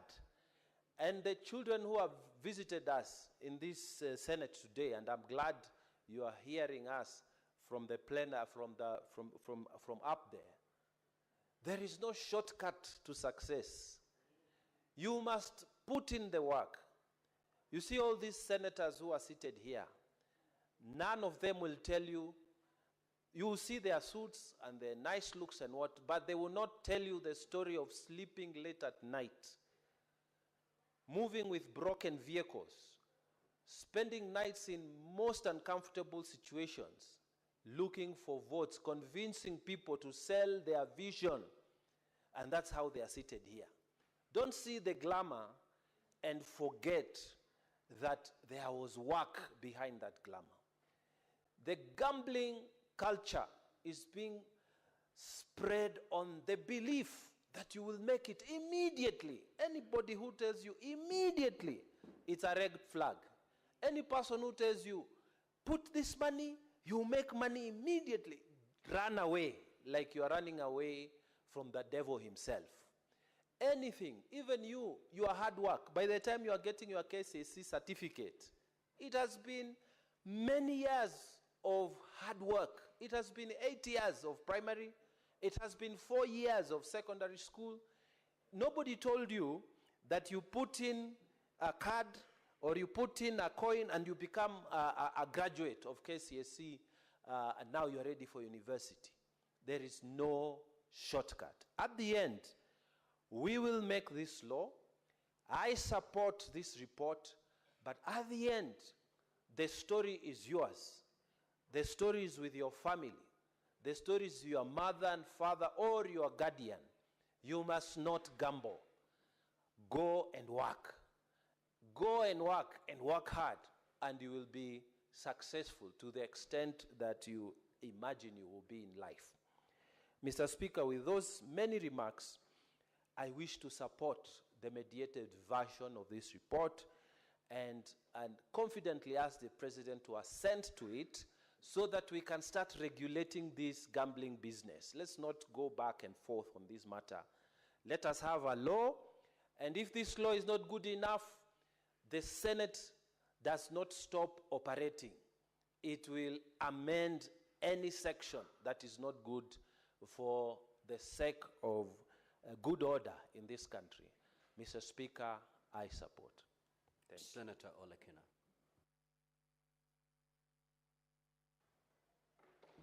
Thank you, Mr. Speaker. Mr. Speaker, I rise to oppose this report on the Mediation Committee on Gambling Control Bill, National Assembly Bill number 70 of 2023.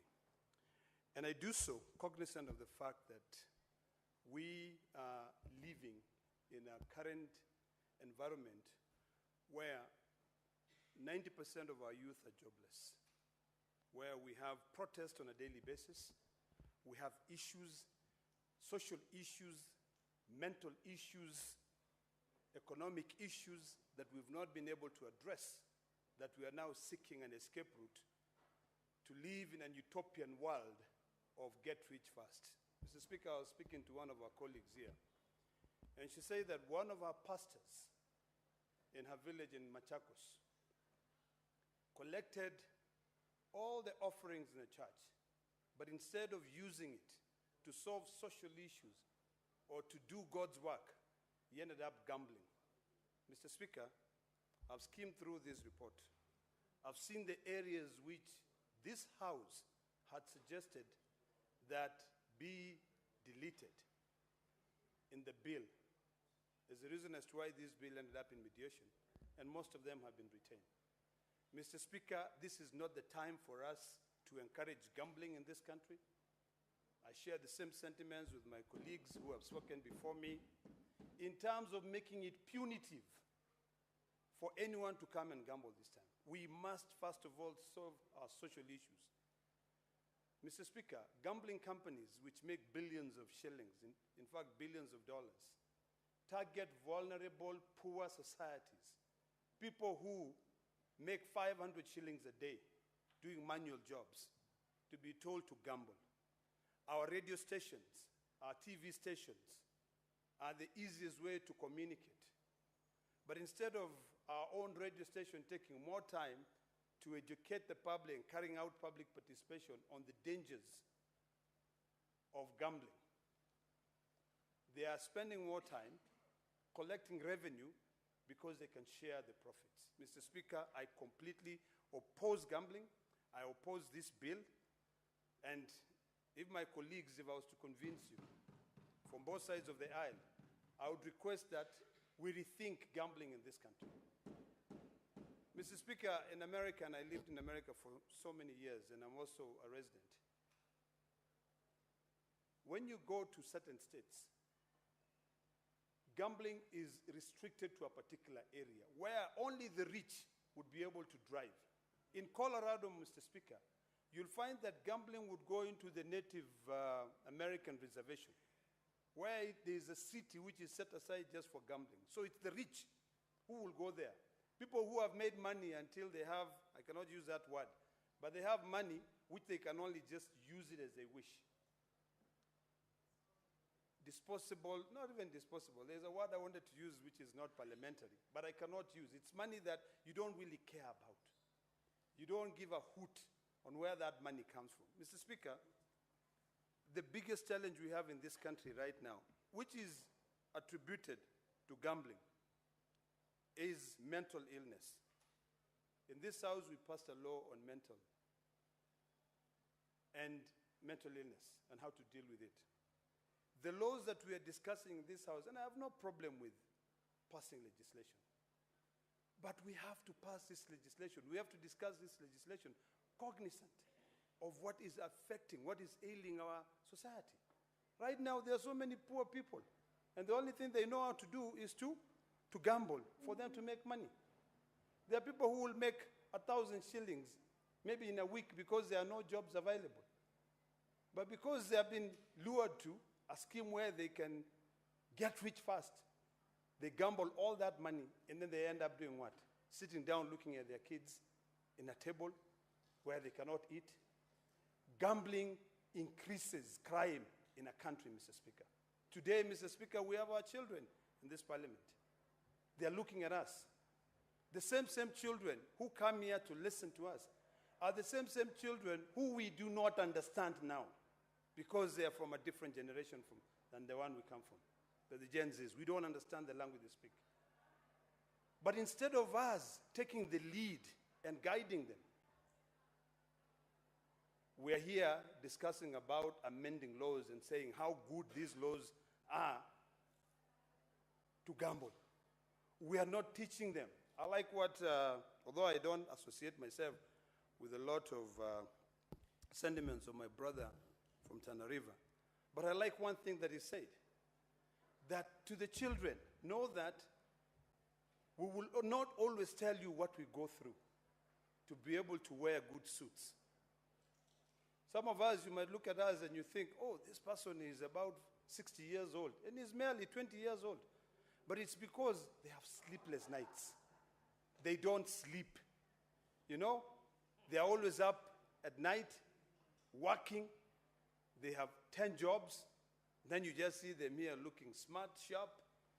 You know, you don't even know what they're suffering from. So, Mr. Speaker, I want to beseech my colleagues here that it is not time for us to be passing this legislation to be able to support people who are already filthy rich, who are already collecting so much money. It is time for us now to think seriously about how do we end all these problems? How do we reduce crimes?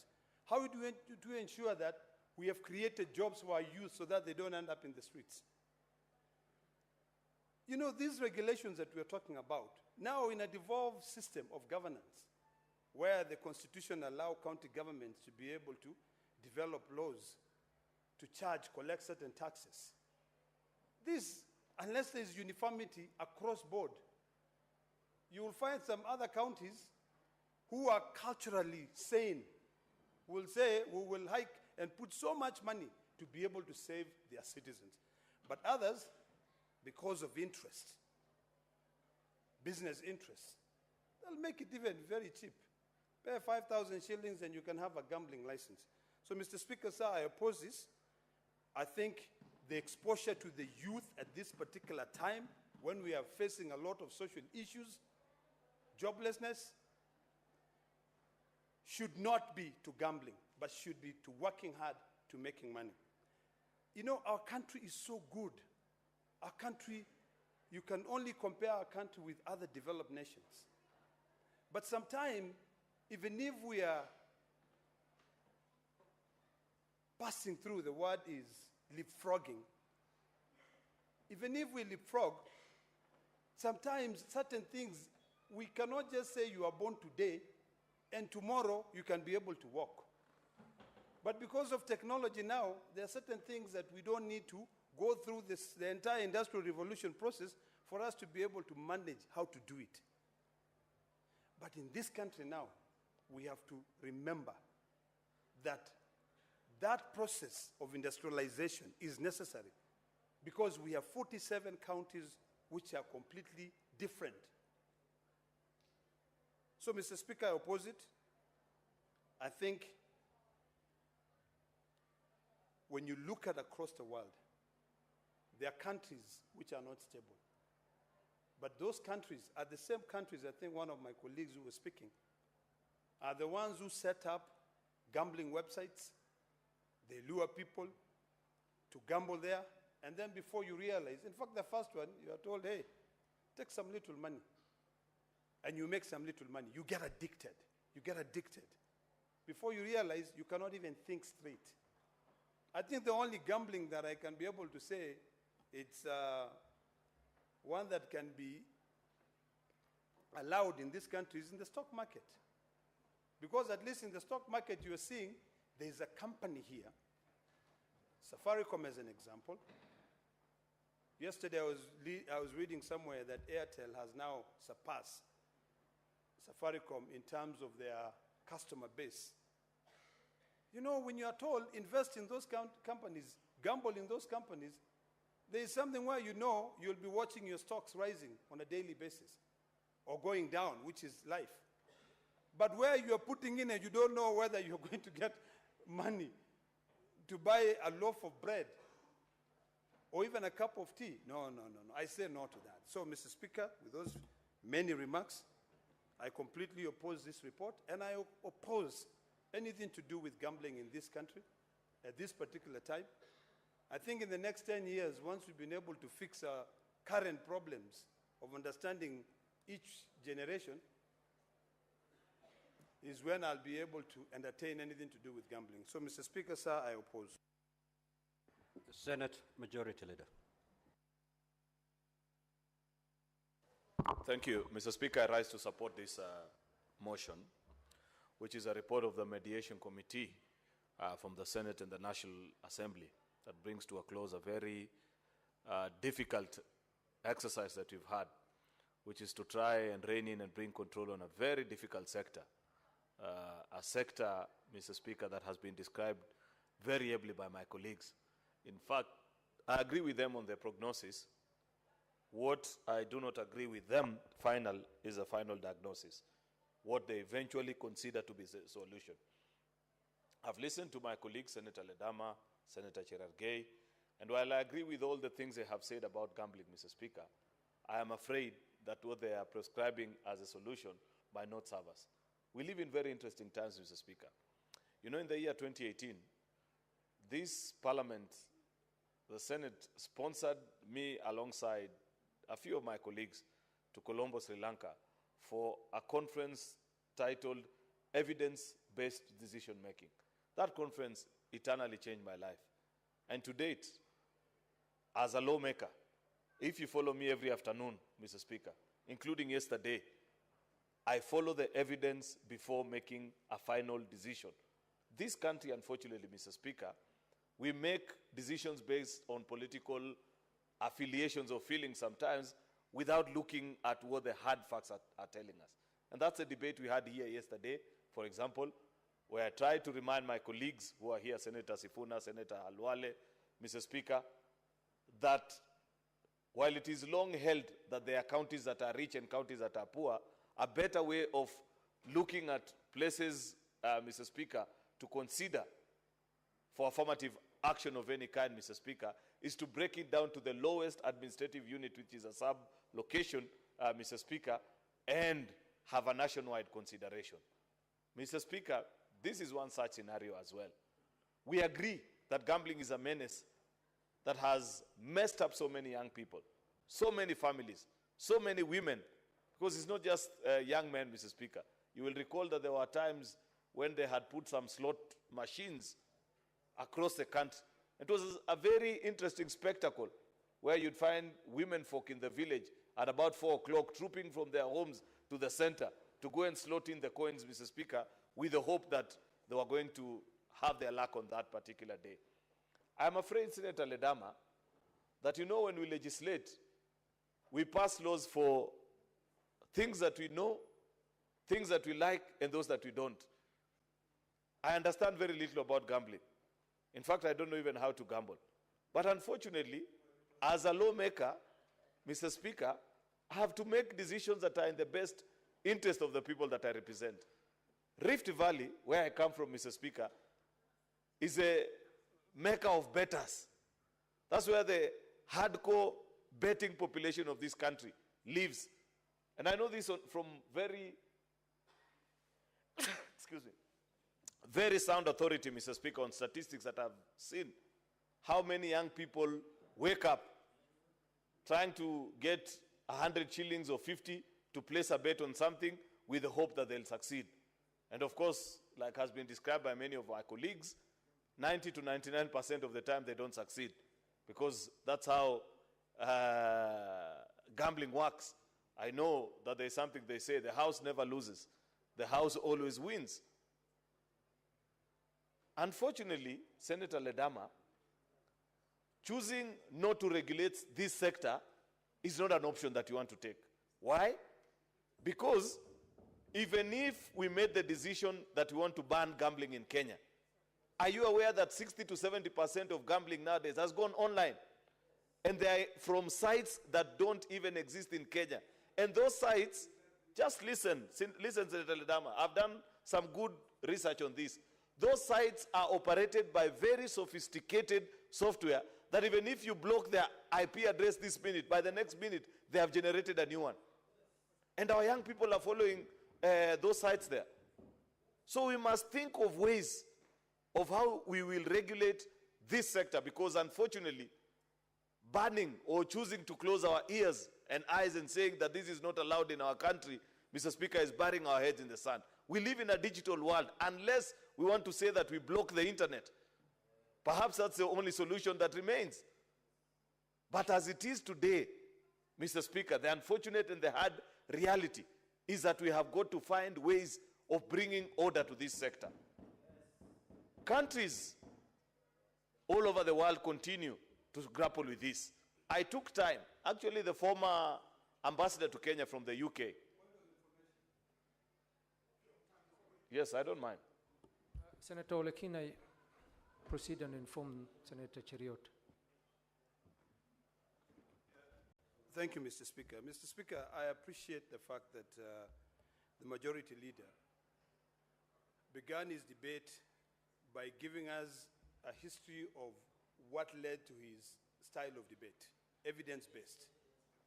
Mr. Speaker, when it comes to the issue of evidence-based, it is imperative to remember that as a country, what we need to remember is that our national identity card number is the one that unites us.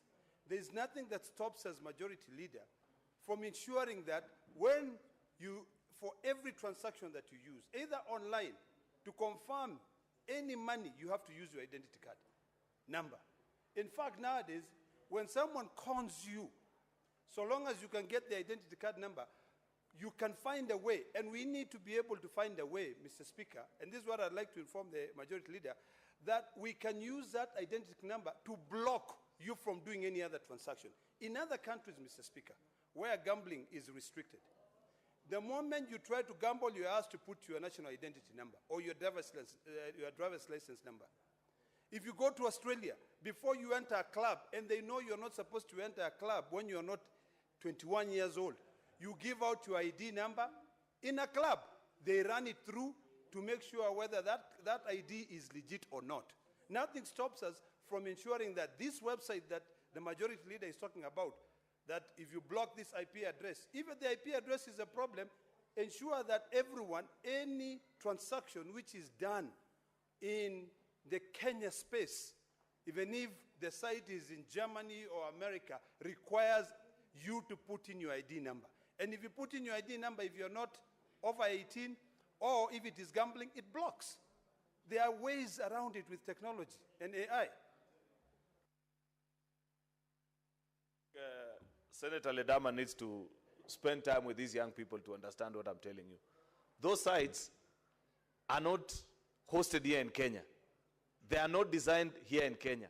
Therefore, you cannot determine for them what information they require from the people that are placing bets on those particular sites. They make payment using cards, ATM cards, Mr. Speaker, and sometimes on mobile money. Therefore, it is not possible, Mr. Speaker, to do what Senator Ledama is proposing, because I know for a fact, Mr. Speaker, that these online platforms that are taking away most actually of the gaming revenue, Mr. Speaker, away from this country. And that is another discussion we need to have all together. Because second thing, Mr. Speaker, in the administration of the gambling space, Kenya and Tanzania took two different paths. Kenya decided to treat it as a social ill that needs to be regulated, and therefore they imposed a sin tax on it in the form of an excise duty, meaning that every time you place a bet, Mr. Speaker, there is tax deductible, just trying to dissuade people from participating in it. And that is what has led to a lot of traffic going offline, away from the regulated online betting spaces in Kenya, Mr. Speaker. Tanzania, on the other hand, chose to be facilitative and appreciated and said, while this is a social ill, they treated it like just any other social ill. They say, something must kill a man. For you it is gambling, for another person it is drinking. And therefore they said they treat all of them equally. And as we speak today, the level of business that operated in Kenya has gone down, while in that particular part of the country, it has increased. That is point number 2. Mr. Speaker, I do not think that Kenya made the wrong decision. I believe years down the line, Tanzania will regret that particular decision. And therefore, on that one, I agree that as a country, we must find ways of inhibiting the gambling habits of the people that participate in that particular space, Mr. Speaker. But I was just bringing to the attention of the House the evolving space within which this industry operates. That as we try to tax them here to dissuade them from participating in these games, they have actually taken off and they are now online. As we speak today, Mr. Speaker, therefore, we must find ways of regulating this sector so that what other countries have done, Mr. Speaker, is that they have tried to ensure that there is benefit, and any challenges that occur from subsequent months and years of betting to a particular individual are actually sorted by the betting house. You'll find that many of them, for example, and before Senator Ledama rose to inform me, I was giving the example of a piece of legislation that was shared to me by one of the interns at the UK embassy about a year or two ago, by the time we were beginning this debate. They say that they have actually forced all gambling entities, so long as you provide gambling activities in the country, be it online or in the form of a casino, Mr. Speaker, to keep a record of the customers, and they share. And there is a trend they are able to trace. If they find that you are getting to levels close to addiction and you're becoming dependent on it while it's just supposed to be a sport, Mr. Speaker, they actually call you and they offer counseling services to you, mandatory by law. That's the kind of work that we need to demand from the firms that operate gambling activities in this country, that they must look after their customers, that if they notice that you are actually addicted, Mr. Speaker, they provide support services to you as a customer. That needs to be provided by this authority. That's why I want to persuade my colleagues that turning our backs on our countrymen and women that are struggling with this menace, Mr. Speaker, is not an act of leadership. It will be an act of cowardice on our part. While we may not agree with their choices, Mr. Speaker, we pass law in this house for the people that we agree with and those that we don't agree with, Mr. Speaker. I say that I don't know even how to gamble. I have never gambled in my life, Mr. Speaker. But I am fully aware that so many of the young people that vote for me to come to this house, Mr. Speaker, battle with gambling addictions, for example. I must provide a regulatory framework for them to have an entity that will look straight into the eye of these betting firms and tell them that look after your customers. Ensure that you provide support services to them if they get to addiction levels Mr. Speaker. The CSR support that Senator Cherargei was talking about, Mr. Speaker, it must be provided so that you counterbalance between the force of good and evil in the society. So that at the end of the day, if there are challenges that they have brought about in the society, how have they counterbalanced it? By providing, for example, everybody knows that the biggest contributors in this day and age in the sporting world are actually these betting farms. Across the globe, Mr. Speaker, they sponsor the biggest of sporting franchises out there, Mr. Speaker. They develop gymnasiums, stadia, Mr. Speaker, because of the realization that people's choices, Mr. Speaker, vary from one to the other. Therefore, I want to urge my colleagues that while looking at this particular topic, Mr. Speaker, that let us be mindful of the fact that this is not a simple decision that you can just make and say, we choose to look away. What we need to is first, you need to have an authority. I think, I don't know what it is called, the current regulator, BCLB or something. I think it's just a department in one of the offices here. You need an authority that has representation from almost all spheres of society, Mr. Speaker, including even religious institutions. Those who will have the courage to sit in that particular board, Mr. Speaker. So that when you set the tough conditions, Mr. Speaker, the farms live by the rules, they play by the rules, and we protect many citizens that continue to battle and struggle in this particular space. Therefore, Mr. Speaker, I want to urge colleagues that have taken time to read through this report. I appreciate that it has been a protracted battle between the Senate and the National Assembly. Their perspective of things, Mr. Speaker, there are many things we had included, including taxes that we proposed. If you remember, we had actually proposed something akin to a sin tax to ensure that we dissuade young people. But unfortunately, when these people went to the mediation, it was dropped, because I know National Assembly will never agree to any tax proposition coming from the Senate. Of course, the matter was not even given a chance. I knew that proposition, Mr. Speaker, had the chance of a snowball in hell the minute he left this house, so long as he was going to get to the National Assembly. Because they don't view this for what it is. It is a broader conversation about what is the space of Senate with regards to taxation and so on and so forth. And therefore, we lost it at that. My thinking, because I listened to, I don't know who it was, one of the members who moved that proposal on taxation, Mr. Speaker, was actually to sort that issue that I had proposed, or that I had spoken to earlier, between how we chose to administer betting and the difference in approach we took between us and Tanzania, Mr. Speaker. Unfortunately, since that was lost in the mediation, I concede, Mr. Speaker, because we must be able to achieve the greater good, then we'll tie in the small ends eventually when we have the opportunity. So I want to request that we conclude on this business today, Mr. Speaker, if possible, so that when we get the opportunity to have a regulatory authority, then we shall invite them to this house and now ask the hard questions, Mr. Speaker. Maybe, I don't know, maybe, just maybe, that there are technological solutions that are available to these companies that are running betting, Mr. Speaker, online, and don't have presence in Kenya, they don't pay taxes in this country, Mr. Speaker. I know that there is a lot of ways in which we can find them.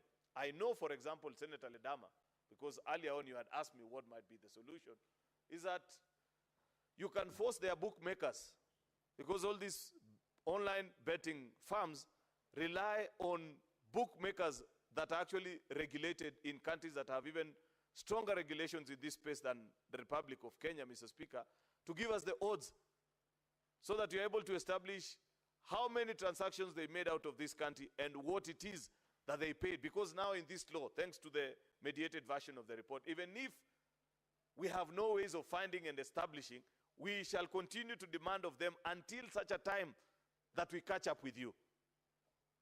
You may be domiciled out of a country that a tax haven somewhere that Kenya has no relationship with, but somehow, somewhere, the long arm of the law, when it eventually catches up with you, then you will pay into the Republic of Kenya.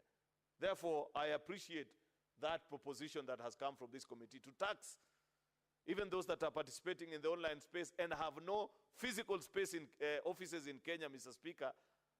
You may not have the chance to recover anything from them at this point, but somehow, someway, one day, one time, Mr. Speaker, you will find the opportunity.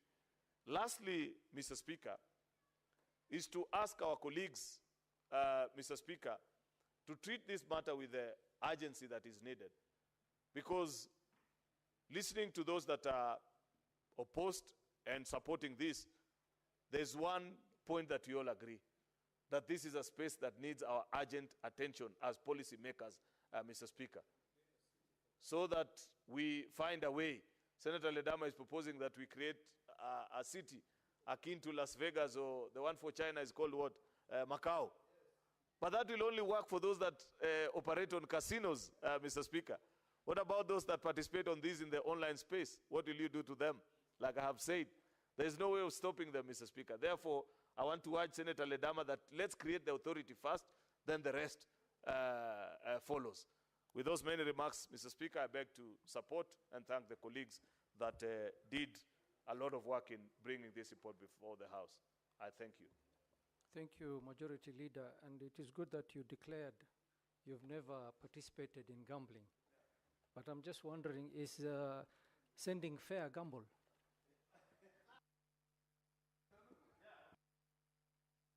Mr. Speaker, because you have asked me a question, yeah, sending fare is a gamble, especially for a young man like Eddie, Mr. Speaker. Because chances are she may come or not come. That is a gamble. It has odds, Mr. Speaker. Senator Eddie Okech.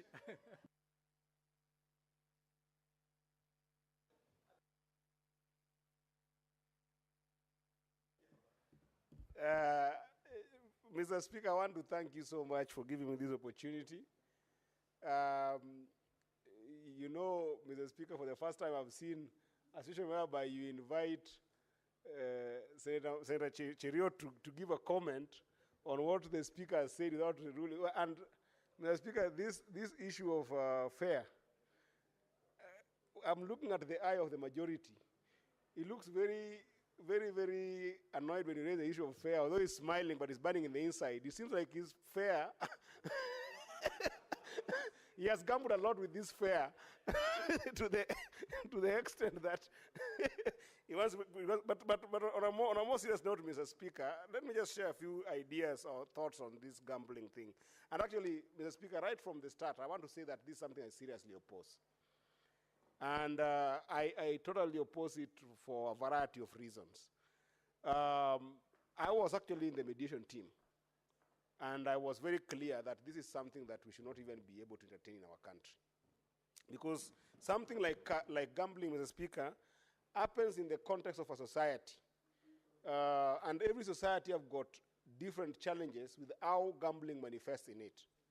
A democracy as strong as the United States, Mr. Speaker, had a serious gambling issue in the latest years that we have seen in the last 20 years, to the extent that, Mr. Speaker, that despite that the United States is actually a 200 years democracy, they have really struggled with the issue of gambling. Because there are a number of vices that come with gambling that, Mr. Speaker, cannot be commensurate with the benefit that you come with whatsoever. In fact, in 2018, I had just left the United States 2 years before that, when the conversation about gambling was going on very strongly. And Mr. Speaker, in 2018, there was a Supreme Court decision that declared sports gambling in what we call Murphy versus the National Collegiate Athletics Association unconstitutional, to the extent that this was a case that was looking at sports gambling and the vices that was being among young people in the United States. And the fact that the United States had, even as a city where we call it Las Vegas, where you can actually go and do gambling there, and some sort of regulations that are within states that allows for resources from gambling to be able to enable those states raise some revenues without necessarily taxing people, or rather adding more taxes on people, and then do very specific services to those states. For instance, where you find originals who are in the United States, who we call the Red Indians, their communities must have been left behind in some inequality issues around economic development that has happened in the United States. You might find that some gambling might be allowed in those quarters just so that you can raise resources to enable them be able to deal with those services that their communities need. But other than that, Mr. Speaker, the overall issues and the overarching issue of gambling, Mr. Speaker, becomes a very complex thing to maneuver, even in advanced economies that can be able to monitor those vices like the United States. And Mr. Speaker, the question here is, this particular mediated version is very heavy on the opportunity for our government to raise taxes. But Mr. Speaker, when you look at an industry like gambling, this is what you call regressive taxation. Regressive taxation, Mr. Speaker, is where the amount of money you'll be able to collect practically from an activity such as gambling will continue dwindling, going down, but because you have given it an element of law to exist, the amount that are being earned from that particular vice by people who have invested in it will continue to be abnormal in terms of their exponential growth. So therefore, you can never use gambling as a place to target tax revenue. Because it's one thing that if you allow, it has got what you call negative externality. When you allow it to happen in your economy, you cannot control where the revenues are going to come for the owners of those businesses. So then it goes without saying that other vices that are going to be there will always cost the government more in terms of dealing with them. Mr. Speaker, for instance, if you allow gambling and you're making, for instance, you're making, let's say, 4 billion for purpose of conversation in terms of taxation, and then you go an industry that goes to about 800 billion Kenya shillings, and you're only taxing 4 billion because it's regressive.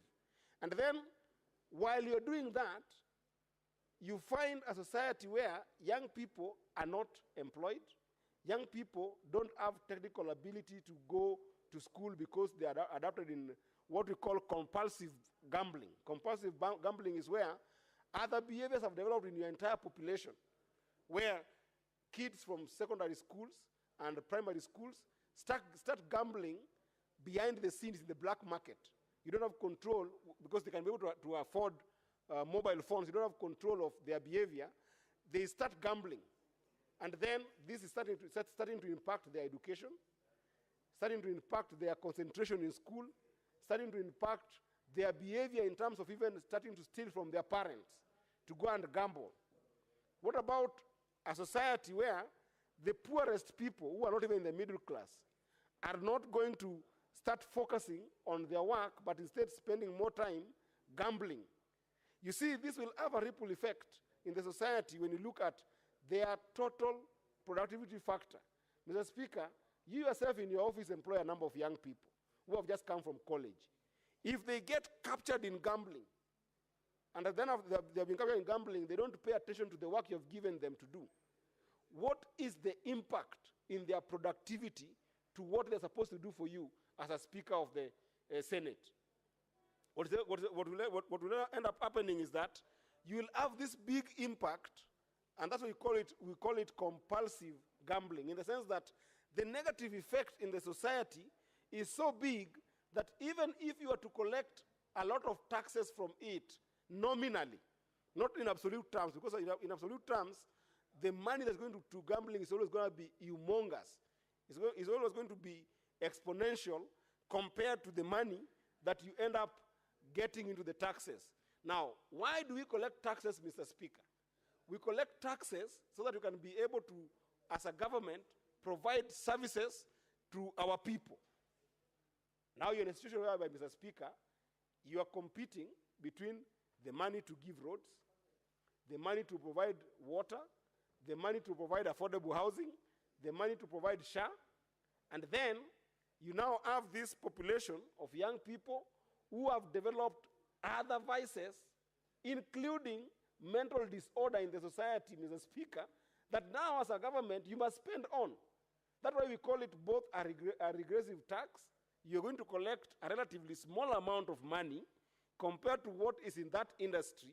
And then secondly, you're going to have compulsive problems where you have, as a government, to spend in those problems. You will have to spend on the population that is not productive. You'll have to spend in the population that is having mental disorder. You'll have to spend in the population that is facing problems of selling their assets and becoming poorer. So you're getting tax that is regressive. It will never help you. Gambling cannot be a place where a government wants to go and face and start looking for taxation as a revenue. It doesn't work like that. In fact, if we had got stronger counties, Mr. Speaker, then this gambling thing could have been left for county legislations, where counties see it possible that we are going to have this particular form of gambling or level of gambling to provide a certain service for on-source revenue, not even as a substantive tax, but for on-source revenue, like what is happening in the US, where states, especially those who have got red Indians who are struggling, are allowed to collect some form of revenue from very limited and very restricted gambling activities, and in very restricted areas like Las Vegas, then you help the society, Mr. Speaker. Why are we as legislators seeing this bill passing right in front of us and we let it go when this is something that will have a ripple effect? Mr. Speaker, you will see the level of growth of gambling companies when you pass this bill. Everybody, including politicians here, Mr. Speaker, which is one of the biggest problems that the United States is facing, China is facing, bigger countries are facing, of political crime, where politicians are going to enhance corruption. It's going to work the same way we are seeing sometimes some mushrooming petrol stations, where even in neighborhoods where they've got residential tickets, people opening up petrol stations as a way of sometimes hiding some funds. That's an easier problem, Mr. Speaker. A bigger problem is being able to allow for this bill to pass and make it even easier for people to have gambling licenses, Mr. Speaker. Because there is no way to monitor a gambling activity apart from just the revenue metrics, which is what we are putting here, to be able to look at what revenue has come in and what can we be able to get from that revenue. Mr. Speaker, this will be a conduit, a place for the political class to even hide money, a place for money launderers to hide money, a place for criminals to hide money. Surely, the Senate of the Republic of Kenya, Mr. Speaker, that has been seen for the last 3 years when the country has faced tempestuous moments, when the country has faced a lot of challenges, we have seen as the house that brings back sobriety in this country. When Senator Cherargei gets up to speak on matters of national importance, matters that concern the nation, Mr. Speaker, the country listens. The country trusts the Senate. The country trusts the Senate above the National Assembly. The country trusts the Senate above even the executive, above the county assemblies, above the Council of Governors when it comes to issues of national significance, Mr. Speaker. I know for a fact of women who have faced a lot of problems, Mr. Speaker. Senator Mogeni, what is your point of order?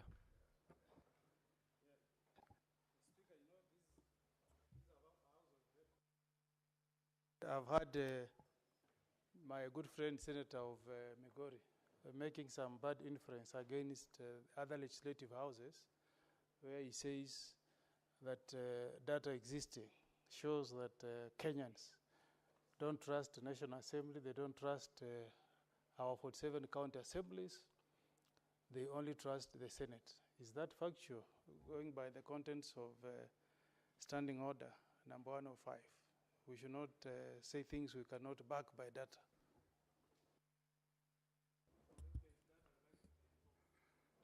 Senator Eddie, what did you imply by that statement? Mr. Speaker, first of all, you know, Senator Morgan is my senior. I know how much I respect him. you should not say what I did not say. I did not say that those other institutions are not trusted. I just said we are trusted more than them. It's a level of trust. It's an issue of level of trust. And there's a number of data, including Muzalendo Trust, Mr. Speaker, that does all these data-driven research that shows that Senate is actually more trusted as an institution by Kenyans. Since you've referred to an existence of data, yes. According to Senator Mogeni's point of order, yes, are you able to substantiate by tabling those data so that Mr. Speaker, if you give me time, I'll bring you the Muzalendo data and show you just how much Senate is trusted across board in the country in terms of making sober decisions. And actually, I was calling to the conscience of my, because I know I might get a time to speak, and perhaps I need to bring him up. He just got in. I need to bring him back that we are discussing the gambling bill. And I wanted to tell him that as my senior, I was trying to appeal to his consciousness that this bill Very is well, so Senator Eddie, you will substantiate by the next sitting. Say, sure, I will do that. But I wanted to appeal to him as one of the senators that this bill around gambling, and especially predicated upon the idea that we are going to make some significant tax revenue from gambling, is indeed a bad bill, in the sense that you cannot predicate the idea of getting tax revenue from gambling when exponentially people will make more money than the taxes that you're getting, but the impact of the vices that you will have in the society. I was giving the senator example that in my own community in Migori, there are a number of cases that have come to me of people going through depression. There are a number of cases that we have seen of people committing suicide after losing their basic assets, as simple asset as women selling goats to go gamble with, as simple asset as young people selling their motorbikes that they have saved over and over time, over 3 years, to purchase a motorbike, then they sell it to go and gamble with it, and then they end up losing everything that they had. The impact is so big that if it's not only for mental health disorders or in places whereby we have got suicidal cases where people have killed themselves actually because of this gambling problem, it also even furthers crime, Mr. Speaker. Because in a situation whereby a young person or even any other member of the society has lost their assets, have lost in this gambling, and even in some cases they have lost their jobs because of this gambling problem, what happens where somebody has got the mental stamina not to commit suicide? If they have lost all their assets, all they had, Mr. Speaker, what remains for them to be able to survive is to go into criminal activities, Mr. Speaker. And we see these vices over and over in the society. So, Mr. Speaker, I know there's temptation to try and regularize this bill to make it look like we're going to have a framework that will make sure that we encapsulate the entire gambling industry into a tax bracket. But I think that this is one of those areas that will dissuade us not to be excited about as a country, as a place to be able to get taxation. Because that taxation is regressive in the one hand, but most importantly, even if you're to collect as much money from it, you can never be able to use the same taxation to deal with the vices, the impact of the vices you have in the society. Where you are competing to be able to build roads, you will now be competing to build roads and to deal with the issue of mental disorder in the society. Where you're competing to build roads or to bring water with the same taxations, you will now even have another problem that you're not only dealing with giving people water, but also dealing with the crime that will come in the society, Mr. Speaker. But I can see that politicians might be excited about this because it is also an avenue for some dubious politicians. I'm not saying any particular politicians, but there are potential for dubious politicians to take advantage of this bill and have mushrooming companies for gambling so that it becomes a conduit for money laundering by the political class and other people who are outside of the political class, Mr. Speaker. This is something that I believe that as a house, we must be bold, we must be courageous, we must remain solid, we must be distinct in our decision as a house, that despite the fact that this bill has gone through a mediated process, this is a bill that we must kill as a house and make sure that we don't give a license to auction the future of our children. We don't give a license, Mr. Speaker, to auction the health care of our children, Mr. Speaker, by making sure that we now enable an avenue for serious mental disorder. And if we must consider as a country and be competitive in terms of looking at gambling legislations, Mr. Speaker, then I would wish this House the courage, because we are the House that is established under Article 96 of the Constitution, that is supposed to protect devolution. Let us then enhance the legislative capability of our counties to be able to handle things like gambling bills, so that it is customized that we only make sure that we don't touch into the unconstitutionality of gambling allowance into the country. But with regards to giving certification and legislation to operate and regulations, Mr. Speaker, why can't we, as a House, pass a bill that will enable counties to be able to determine this as an area for raising resources for specific services? Not all services, Mr. Speaker. Not even as a place for on-source revenue that goes into the baskets of taxation in the counties. Because that would also be tantamount to double taxation, Mr. Speaker. I would wish that we just come up with a legislation that allows counties to be able to look for those specific gambling activities in those counties and specific areas of gambling in those counties and specific taxation that is county level oriented, and it goes to specific services, after which you don't take it to the entire CRF of the county to deal with the entire on-source revenue issue.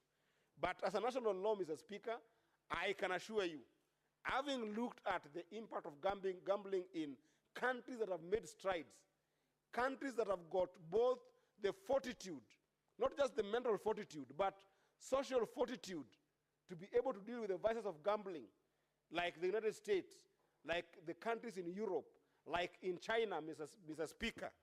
Having looked at the infrastructure that they've put in place to ensure that gambling doesn't collapse their countries, Mr. Speaker, we cannot afford to see this bill pass this House. And Mr. Speaker, I will work very hard, and I know there are some senators here who are very, very, very solid in terms of championing for, being able to whip people around. We will work very hard to make sure that, even I'm seeing Senator Sigais in the House, we will work together to make sure that we mobilize ourselves against this bill, that this House will not allow it to pass in this House, so that we make sure that gambling as a vice does not percolate in our society.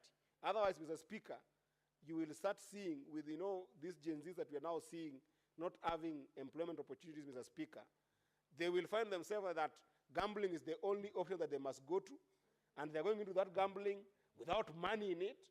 They don't have the money. They will start borrowing from Peter and Tom and John to go and gamble with that money, and then more frustration will come where they have failed. Because the truth also is, out of the people who gamble, Mr. Speaker, not 2% of people who enter any bid end up winning that bid that they have entered, Mr. Speaker.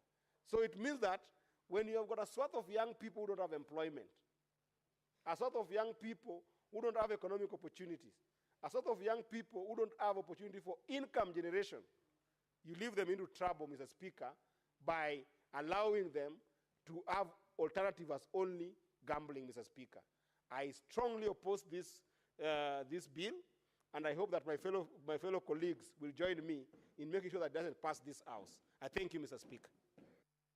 Thank you, Senator Eddy. Senator Crystal Asige, and I do apologize for the fault on your consul.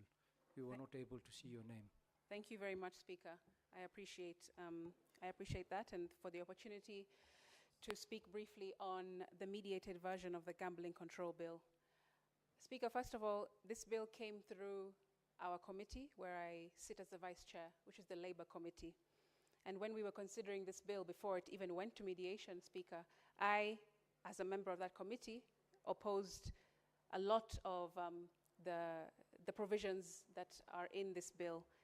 And also because the spirit of gambling, for me, Speaker, is not really a legislative endeavor. It, I feel, needs to be thought about more in a philosophical way.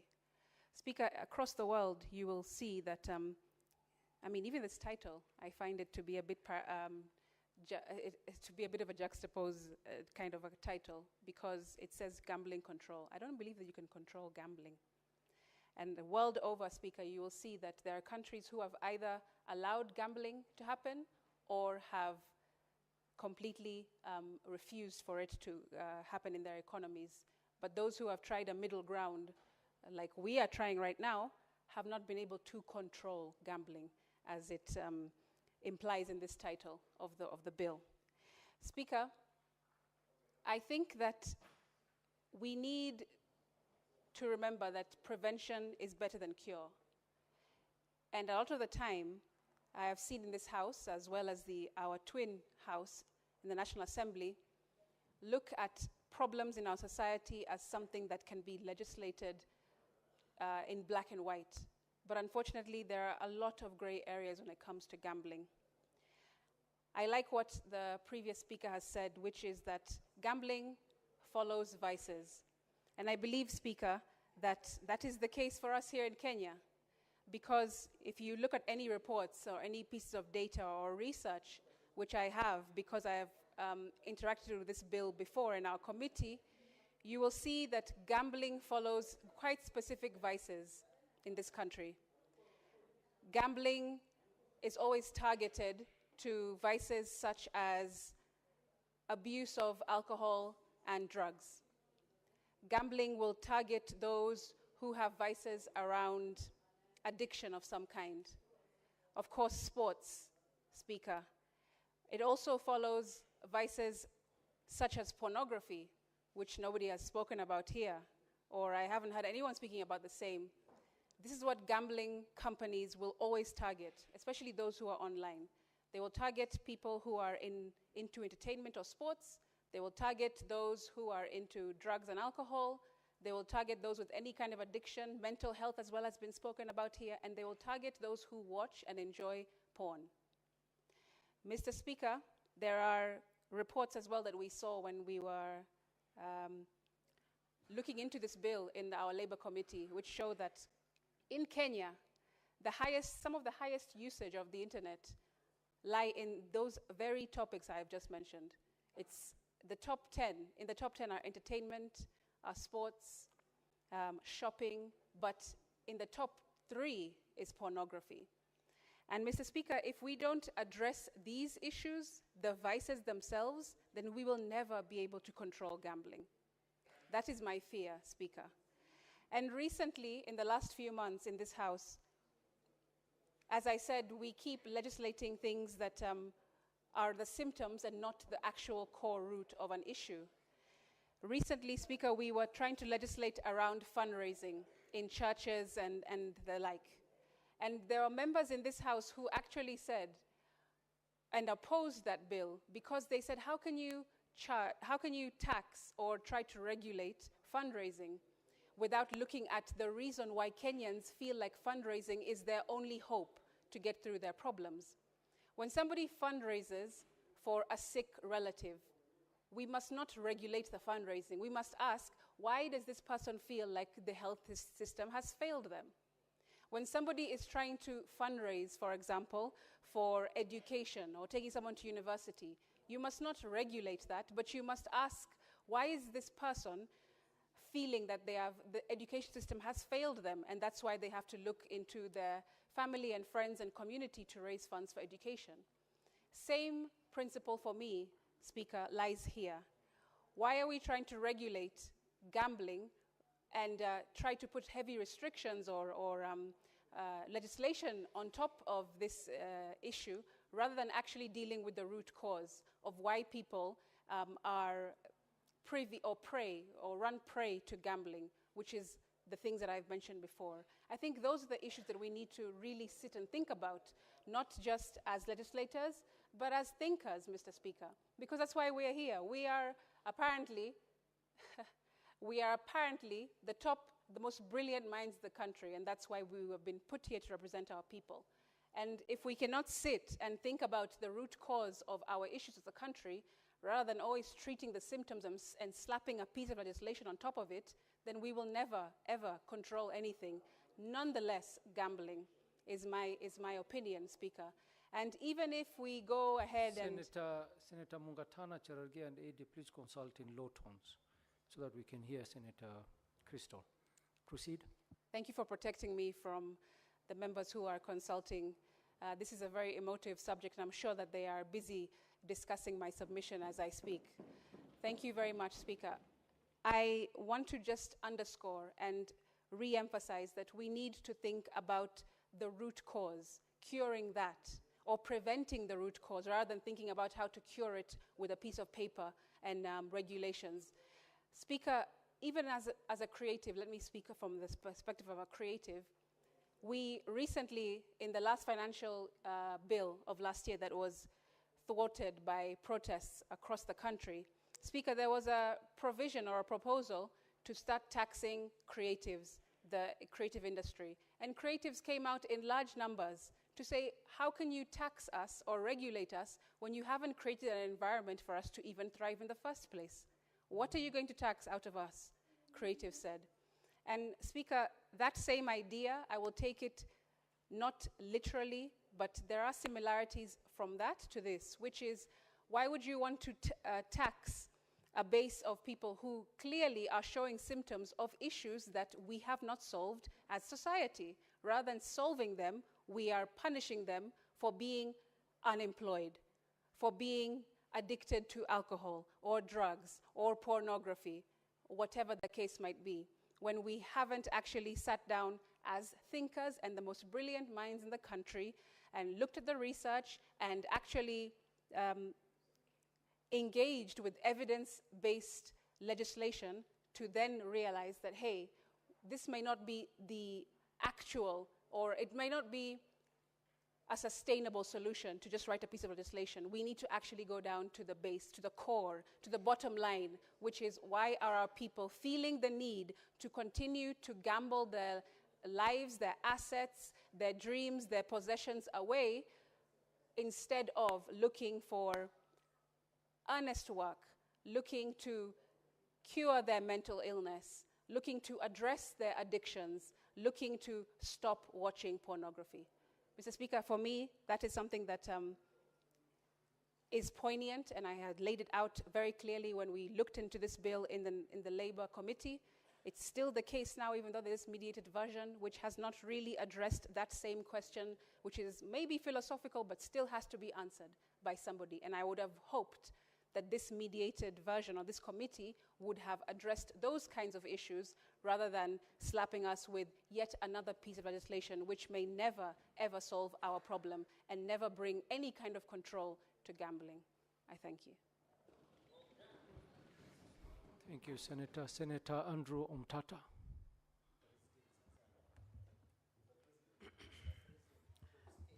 I'll be very brief and presidential.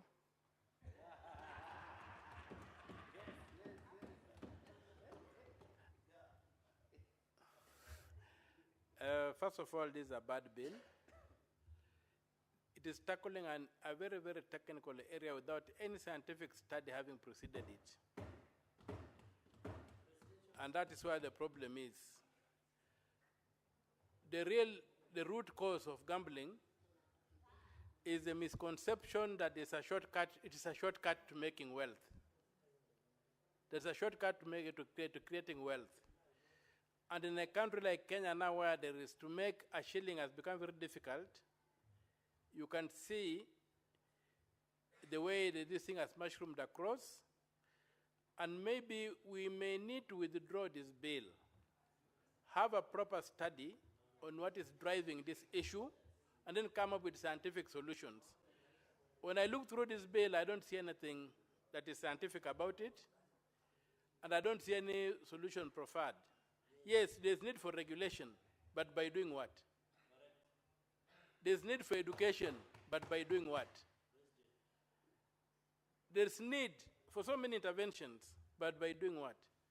So I think, Mr. Speaker, this bill, though a good idea, but it's not being done well. And as a student of St. Thomas Aquinas, yes, my position is that if something is worth doing, it's worth doing well. This bill is badly done, though we need an intervention in the problems facing us with gambling, but this bill is not the solution.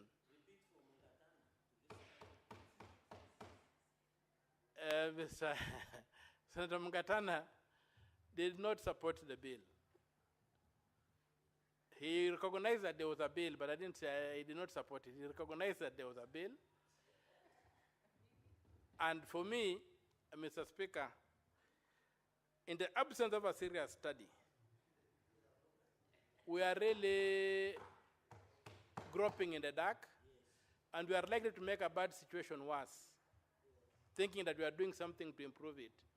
So I would say that this bill be withdrawn, and a proper study be conducted by the state. Then, from that study, the state can bring us a bill that can address the issues in the industry. Because you have seen even situations like, if you look at all the adverts on gambling, when you look at all the adverts on gambling, they promise quick wealth. They don't promise anything else. It's not refreshing your mind, it's not a pastime, but you're going to get rich at the end of the day. As they say, Leo hustler, kesho sonko, kind of transformations. So I would pray that this bill be withdrawn, or if it's not withdrawn, we vote it out, and then give that, leave the door open for a better, well-resourced, well-researched, and well-reasoned bill to come before us, one that can then exercise our minds. Really, right now, we are just not well informed to make a decision. And with those few remarks, Mr. Speaker, sir, I personally reject the bill. Thank you.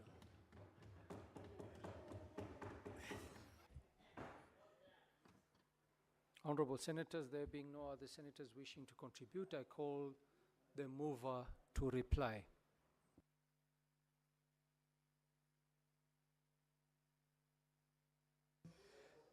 Thank you, Mr. Speaker.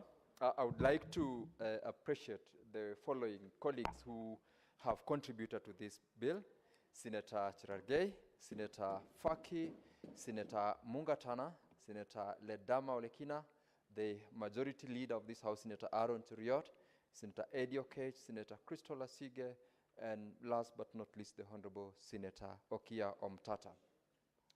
Mr. Speaker, on behalf of the mover of this motion, the Honorable Senator Chesang, I would like to echo largely what part of the sentiments by the colleagues who've talked into this bill, to the extent that we are living in a global society, Mr. Speaker, and we will not bury our heads in the sand to say that gambling and betting-related activities do not happen.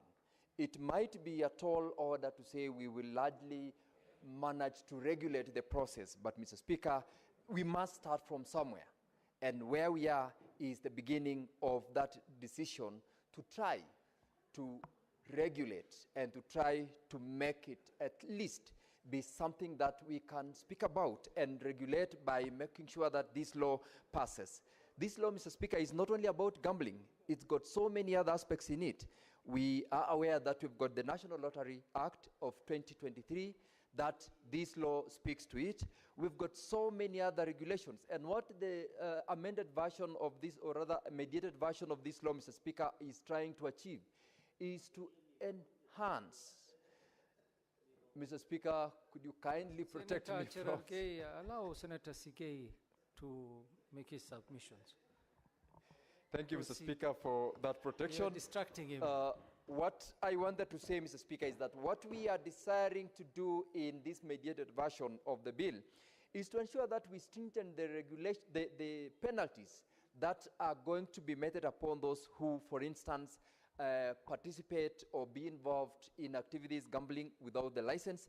For example, Mr. Speaker, we have in the mediated version of the bill enhance the penalty in form of penalties or fine that one can be imposed to over 3 million Kenya shillings and 5 million Kenya shillings, which is an improvement from what previously existed, because without any fine or any penalty, of course, Mr. Speaker, no one will see any reason to be deterred from conducting activities gambling without the license. Mr. Speaker, earlier on, the Honorable Senator Cherargei, which is what I wanted to inform him, and I'd like to take the opportunity to correct the misrepresentation that the particular timelines within which, not timeline, sorry, but the amount that one can bet on is not 1 shilling. In fact, the committee, Mr. Speaker, enhanced the amount to Kenya shillings 20 as a means of ensuring that whoever participates in gambling must be someone who would obviously be someone of age, because if you reduce it to Kenya shillings 1, every other person, including young children, can access that amount and can gamble with it. And Mr. Speaker, in terms of the timelines that the bill provides for advertisements by the media houses, the watershed moments is, Mr. Speaker, between 10 p.m. in the night and 5 a.m.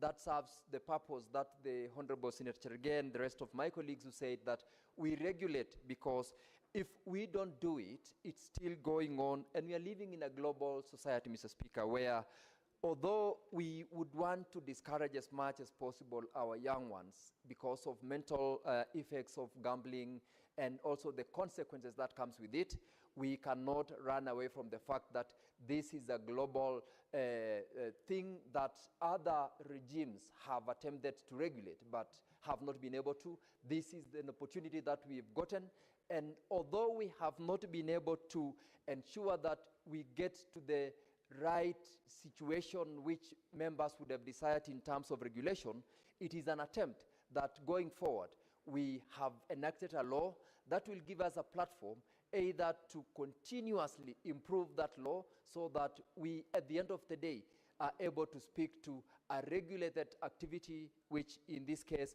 will enhance also the support that we are saying, discourage Kenyans, discourage everyone else from undertaking such vices. But for those who have already been put into this, not necessarily residents within Kenya, but those who are outside, but online, and they are Kenyans whom we must also speak to, we are able to support them in a manner that this law is trying to do. We are legislating for posterity, Mr. Speaker. We are not legislating merely because we've got to do it, such that even if we are not supporting gambling, there must be a law in place. And that is exactly what we are saying. Notwithstanding our differences, our challenges with this particular activity, we must have a law in place. And so, even as I reply, I want to urge the honorable members of this House to support it. And for those improvements that we are saying we need to make, it gives us a room to amend the law. And in the process of amending the law, we also go beyond the law itself and create an environment that will help Kenyans, those who are gambling, those who've been addicted, those who've been affected by gambling activities, to also get an opportunity to undertake an understanding of how else can they exit the vice, rather than just saying we do not want it, we do not want the law, yet the law, or rather gambling in itself, is existing, it's cutting across, and it cannot be ignored. And that is why I want to encourage members to support. And Mr. Speaker, I wish to support, and pursuant to the provisions of Standing Order 6063, I request to defer putting of the question to a later date. Mr. Speaker, I thank you. Thank you, Senator. Putting of the question has been deferred. Honorable Senators, looking at the order paper, we will have to defer order number 10, 11, 12, 13, 14, 15, 16, and 17. Clerk, call the next order.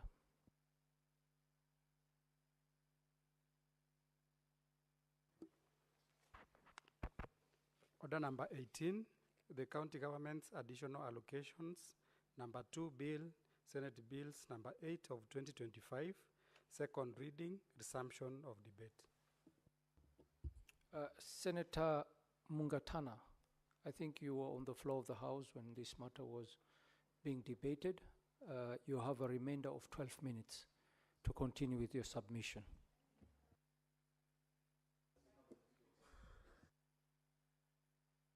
I think Senator Sige is saying something. Oh, okay. Okay.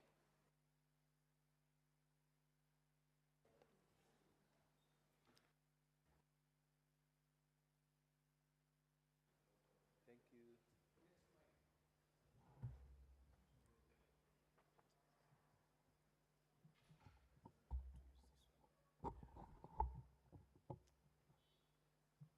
I want to use this one. Can I be given this? Thank you, Mr. Speaker. Mr. Speaker, I was on my feet yesterday seconding the bill that had been moved by Honorable, our Chief Whip, Senator Mheshimiwa Boni Khalwale. And Mr. Speaker, I was at the point where I said this bill has 12 clauses. And the last clause talks about criminalization of financial misconduct.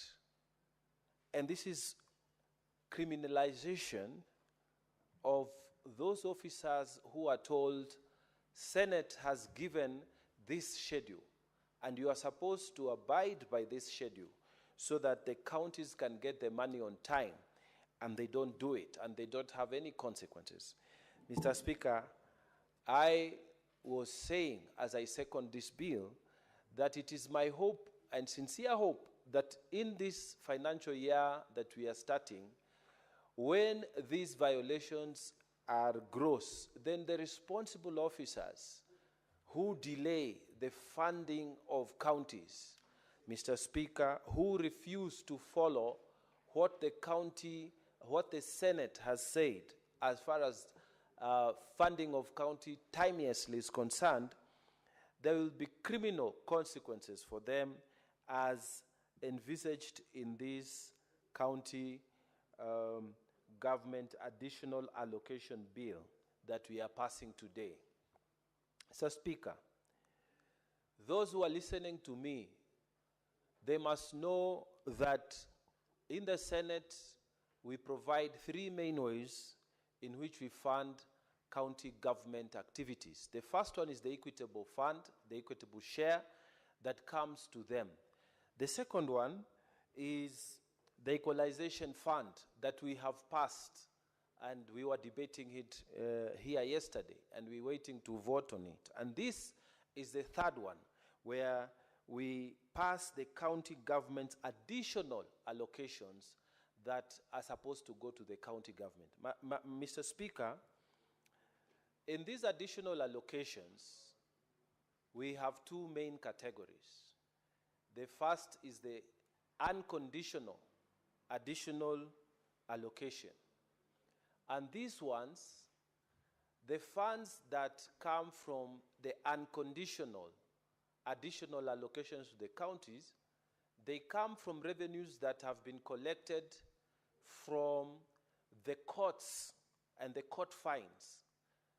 When any county passes its laws and there is a contravention of those laws, the counties are supposed to put fines on those people who contravene their laws so that they can generate wealth. This money is collected and is put together, and when we pass here, every county is given its share. So I needed to say this very quickly, that counties that have not developed their own version of city courts, because like here in Nairobi, we have what we call city court. In the city court, when you are found by the county askaris that you haven't paid your licenses and all that, they will take you and fine you there, and you pay so that the county government then creates a source of fund. I'm saying this to all Kenyans and to all county governments. Please develop the court systems in your counties, because there are counties that are not supporting the collection of these revenues. And as a result, Mr. Speaker, you will find very little money coming as collection back to the county revenue fund. Mr. Speaker, the other issue that is under this, that is the unconditional allocation of funds from this bill. This one comes from the 20% revenues of the royalties that have been collected across the country. Mr. Speaker, we want, and I want to use this opportunity to request that all the counties that have minerals and other resources that come from the ground, which can be mined, we are asking the minister in charge of this, the Honorable Hassan Ali Joho, to do what he can within his powers to make sure that these resources are developed.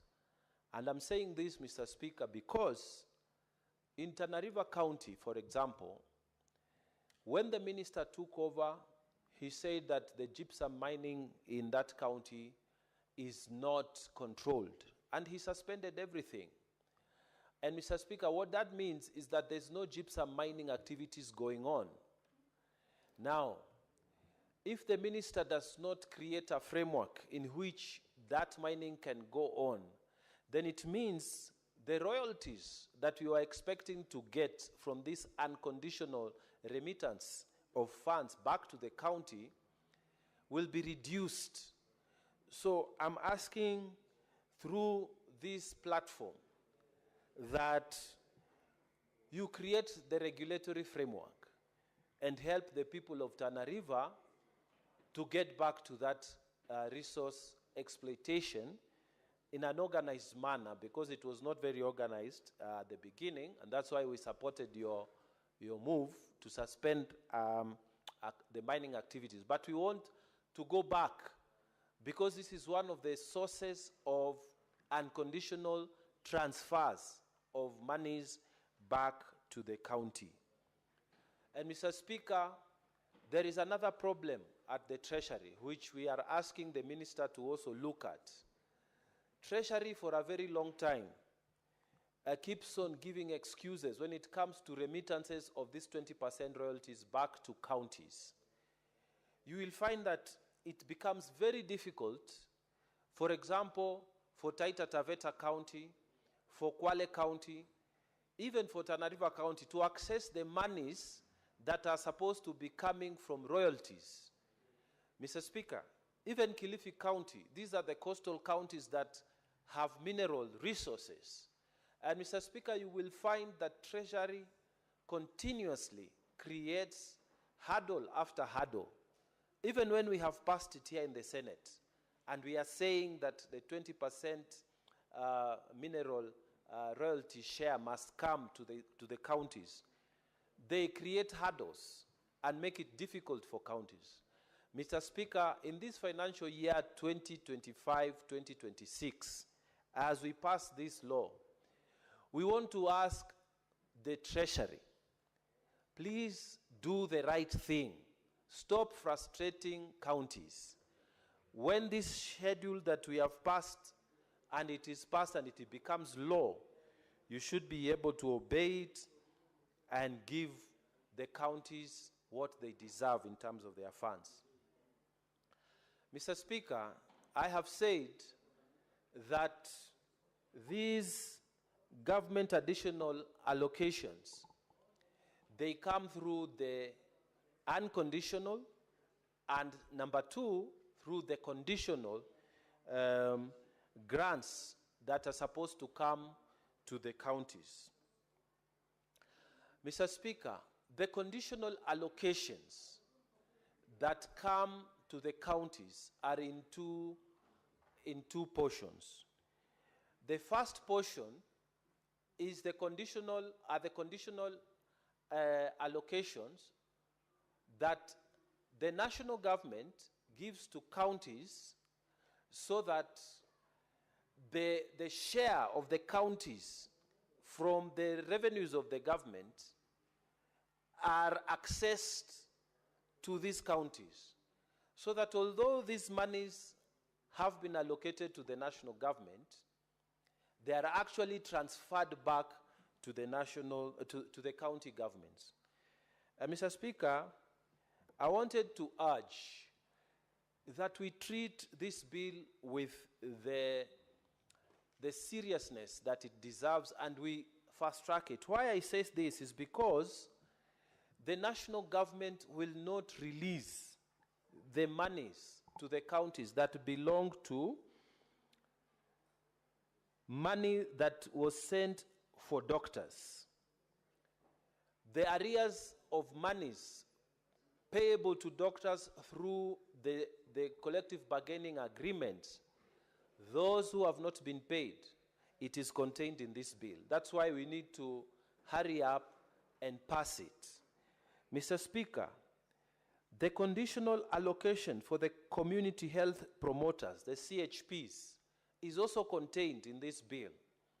So that, Mr. Speaker, the monies that the national government, the portion, the share that the national government is supposed to give is also contained in this bill. Mr. Speaker, the conditional allocation for the construction of county headquarters, which include county headquarters like Tana River, Nyandarua, Lamu, and the other two, are contained in this bill. So the national government, through this bill, after we pass it, will be now in a position to transfer these funds to the relevant county government. And these amounts are contained in Schedule 2 of this bill. Mr. Speaker, the conditional allocations to the county aggregated and industrial park program that is set out in column D is also contained in these funds, in this bill. Mr. Speaker, you will remember that the president during his campaigns, he had said that every county must have an industrial park, and each industrial park will be sponsored partly by the government, national government share, and there will be also a share by the county governments. Mr. Speaker, as we speak, there are counties that have not been able to do their industrial parks. And the reason is that these funds have not been released to them. So, Mr. Speaker, I'm urging honorable members and colleagues here that we do what we can to vote this bill as fast as we can, so that these funds, these conditional grants from the national government, especially to counties like ourselves, where we are supposed to get the headquarters, and other counties, that these monies will be fast-tracked, the national government will be able to release these funds, and they will be able to be utilized by county governments. Mr. Speaker, as I take my seat, I urge colleagues that when it comes to these funds, our county governments are waiting for them. We should do everything possible to pass this as we put a caution on our governors across the country. Thank you. Your time is up, Senator. Thank you.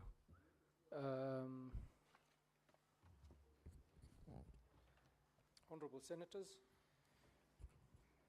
I will now propose the question that the County Government's Additional Allocation Bill number 2, Senate Bills number 8 of 2025, be now read a second time. Senator Cheriot. Mr. Speaker, I rise to support this bill, Mr. Speaker, the County Government's Additional Allocation Bill. An important bill which we must give history for our colleagues to recall and remember how it came about. You know, yesterday I got into a lot of trouble, Mr. Speaker, for relaying very useful information which I thought would have helped one of our colleagues here. And they said, while they disagree with it, they went to say many other things. But I think history is important, Mr. Speaker, and people must understand the perspective. I continue to be proud of the work that we did in the Budget and Finance Committee in the time when I was a member in the last two Senates, Mr. Speaker. This is one of the signature bills of that committee. And the thinking, I don't know if members do know this, is that many times in this space of conditional and unconditional grants to our county governments, Mr. Speaker, there used to be unregulated. And therefore, what will happen is that you'll find that some mandarins will sit at Treasury and decide that there is an international agency like Danida, which has come, and they would say, oh, we want to support a particular thematic area with regards to county governments. Therefore, the mandarins in Treasury, Mr. Speaker, I don't know who they are, but I just hear there are mandarins there. I thought my interaction with them has left me with a good impression that they're just good citizens. But anyway, I'm just being your average Kenyan, Mr. Speaker. So they would determine where to place those projects. And many times, we found out that those projects were specifically positioned in certain counties with no regards to any scientific evidence, Mr. Speaker, or framework of where to follow. So you'd say, oh, we want to pilot. In fact, the easiest way to do it they would say that we are piloting this project. And you realize that the piloting phase would always be done in particular counties. And there are counties which stood absolutely no chance, especially those that come from regions that were considered to be politically incorrect at the time, Mr. Speaker. And so we sat down as a committee and we said, this is actually us who have derelicted on duty. We checked out on the people that sent us to Parliament, and that's why these things are happening. And so from around the year 2020 or 21, I don't recall the specific year, we said even additional allocation to the county governments, Mr. Speaker, must pass through a particular framework. And that is the basis upon which you have this county government additional allocation bill, Mr. Speaker. It's a subset of CARA, but only that it carries any other additional resources that are going to our county governments, Mr. Speaker, and the justification being provided therein, so that you are able to read and understand, Mr. Speaker, and appreciate that this is the amount, this is why this county is getting, this is why this county is not getting. Like Senator Mungatana, who seconded this bill, mentioned, for example, if there is no mineral activity of note in your county, then you don't expect to benefit anything from the, I think in this year's additional allocation, Mr. Speaker, is for mineral rights, actually, Mr. Speaker, is 2.93 billion. And this is money that has accrued from 2016. You know, sometimes I get surprised, Senator Mungatana. People tell us, oh, this administration doesn't care for devolution. If those that were there previously cared for devolution, why did money from the mineral rights stay in the coffers of the National Treasury from 2016 up to date, Senator Mungatana? Why is it that it is only in this financial year that you're eventually saying, what doesn't belong to the national government, send it to the counties? And additionally, many other funds that are listed. This is part of the 20% share of the mineral royalties that is due to counties as per Section 183.5 of the Mining Act, Cap 306, which stipulates that 20% of mineral royalties will be paid to the state shall accrue to the county government where the mining operations occur. And it should be of interest to you, Senator Mungatana, I think even Senator Mtata, even Cherargei, Senator, there is significant mining activity in your county. It is important that we put proper framework for that particular space. There's a lot of artisanal mining activities across the western belt. If you overfly Busia, Vigori, Siaya, Kisumu, you'll see some round holes with water filled inside.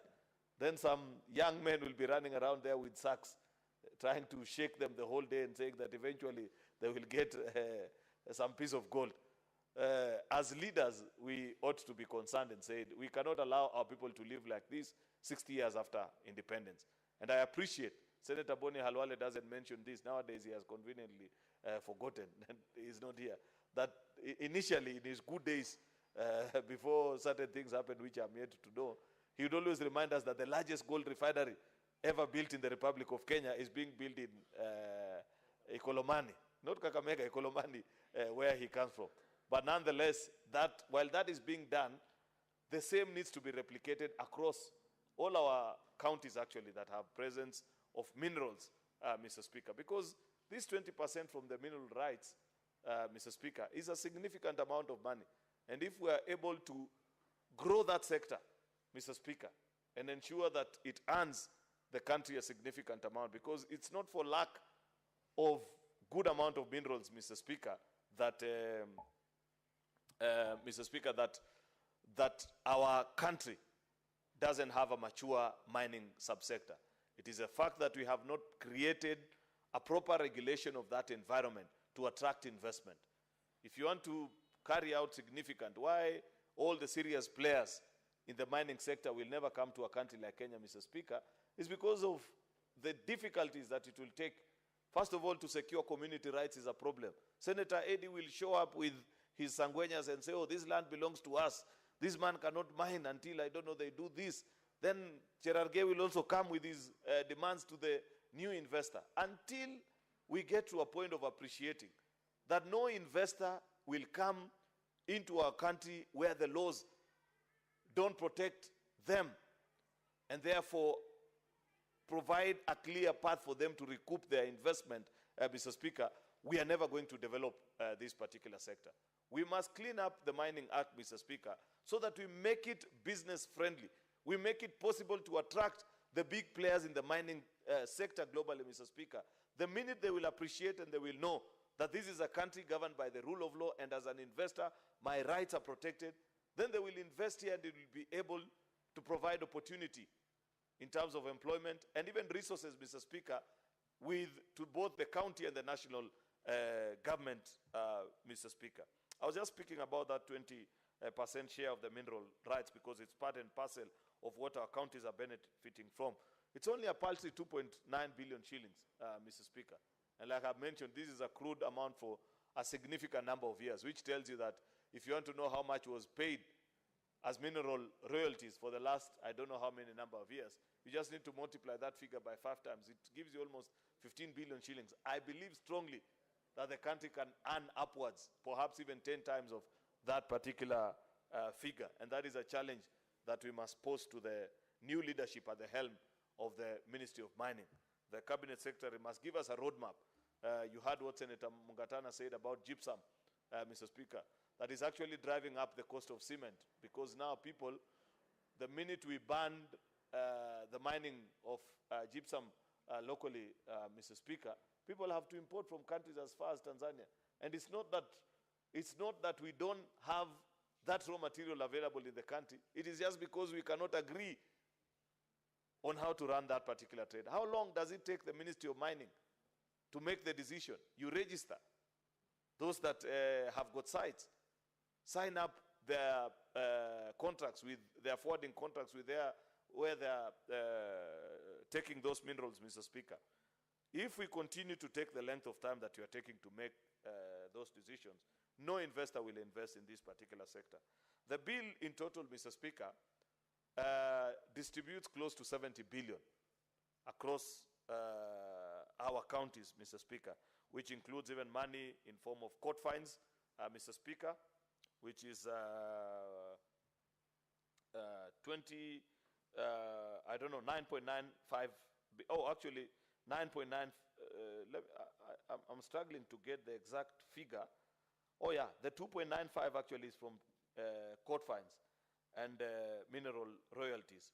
There is 9.95 billion from the national government share of the second schedule and 5.9 from proceeds of loans and grants from development partners, which is the third schedule. All these things that are listed, and you know them. There are quite a number of them. And I have always questioned, why do these loans and grants, Mr. Speaker, take the form and shape that they take? There is even a proposal also on the community health promoters, 3.24 billion, Mr. Speaker. There is 454 million to 5 counties. I must register my disappointment, Mr. Speaker. You know, it was a very difficult task, I remember, here in 2016, to convince the House to build headquarters for 5 counties: Isiolo, Nyandarua, Tana River, Lamu, and I don't know which other one. Tharaka Nithi, actually. And there was a debate in the House because people say, we have needs also in our own county. But then good reason prevailed, and people agreed and said, given that these counties actually did not have district headquarters back in the day, they don't have even basic infrastructure to set up. And therefore, over the years, we have continued to pay. It has taken inordinately long to complete that payment, Mr. Speaker. But I was disturbed that recently, it was just 2 days after we had made the decision to add Nyandarua, one, into the list of the counties that are benefiting under the affirmative action. You remember there were 12 counties that we created that were getting less than 6 billion shillings, and we said we need to find a way of bringing them closer to the rest of the counties, and therefore we developed a list of 20 counties and built it into the formula, the 4th generation formula that is now available. So it's the second time that Nyandarua is benefiting from an affirmative action exercise, and I wish Senator Methu was here when I'm speaking about this, because I have a message for him individually as a leader and for the people of Nyandarua. Then secondly, you have seen that that was not the first time. They are benefiting from this 454 million. When we had demonstrations recently, a whooping, I think, 35 county governments' vehicles, together with the same headquarters that we had given to them under affirmative action, was raised down by protesters, Mr. Speaker. So you receive support from the rest of the country, that they appreciate that you have unique challenges. Then in the spirit of madness that captures and is urged on by certain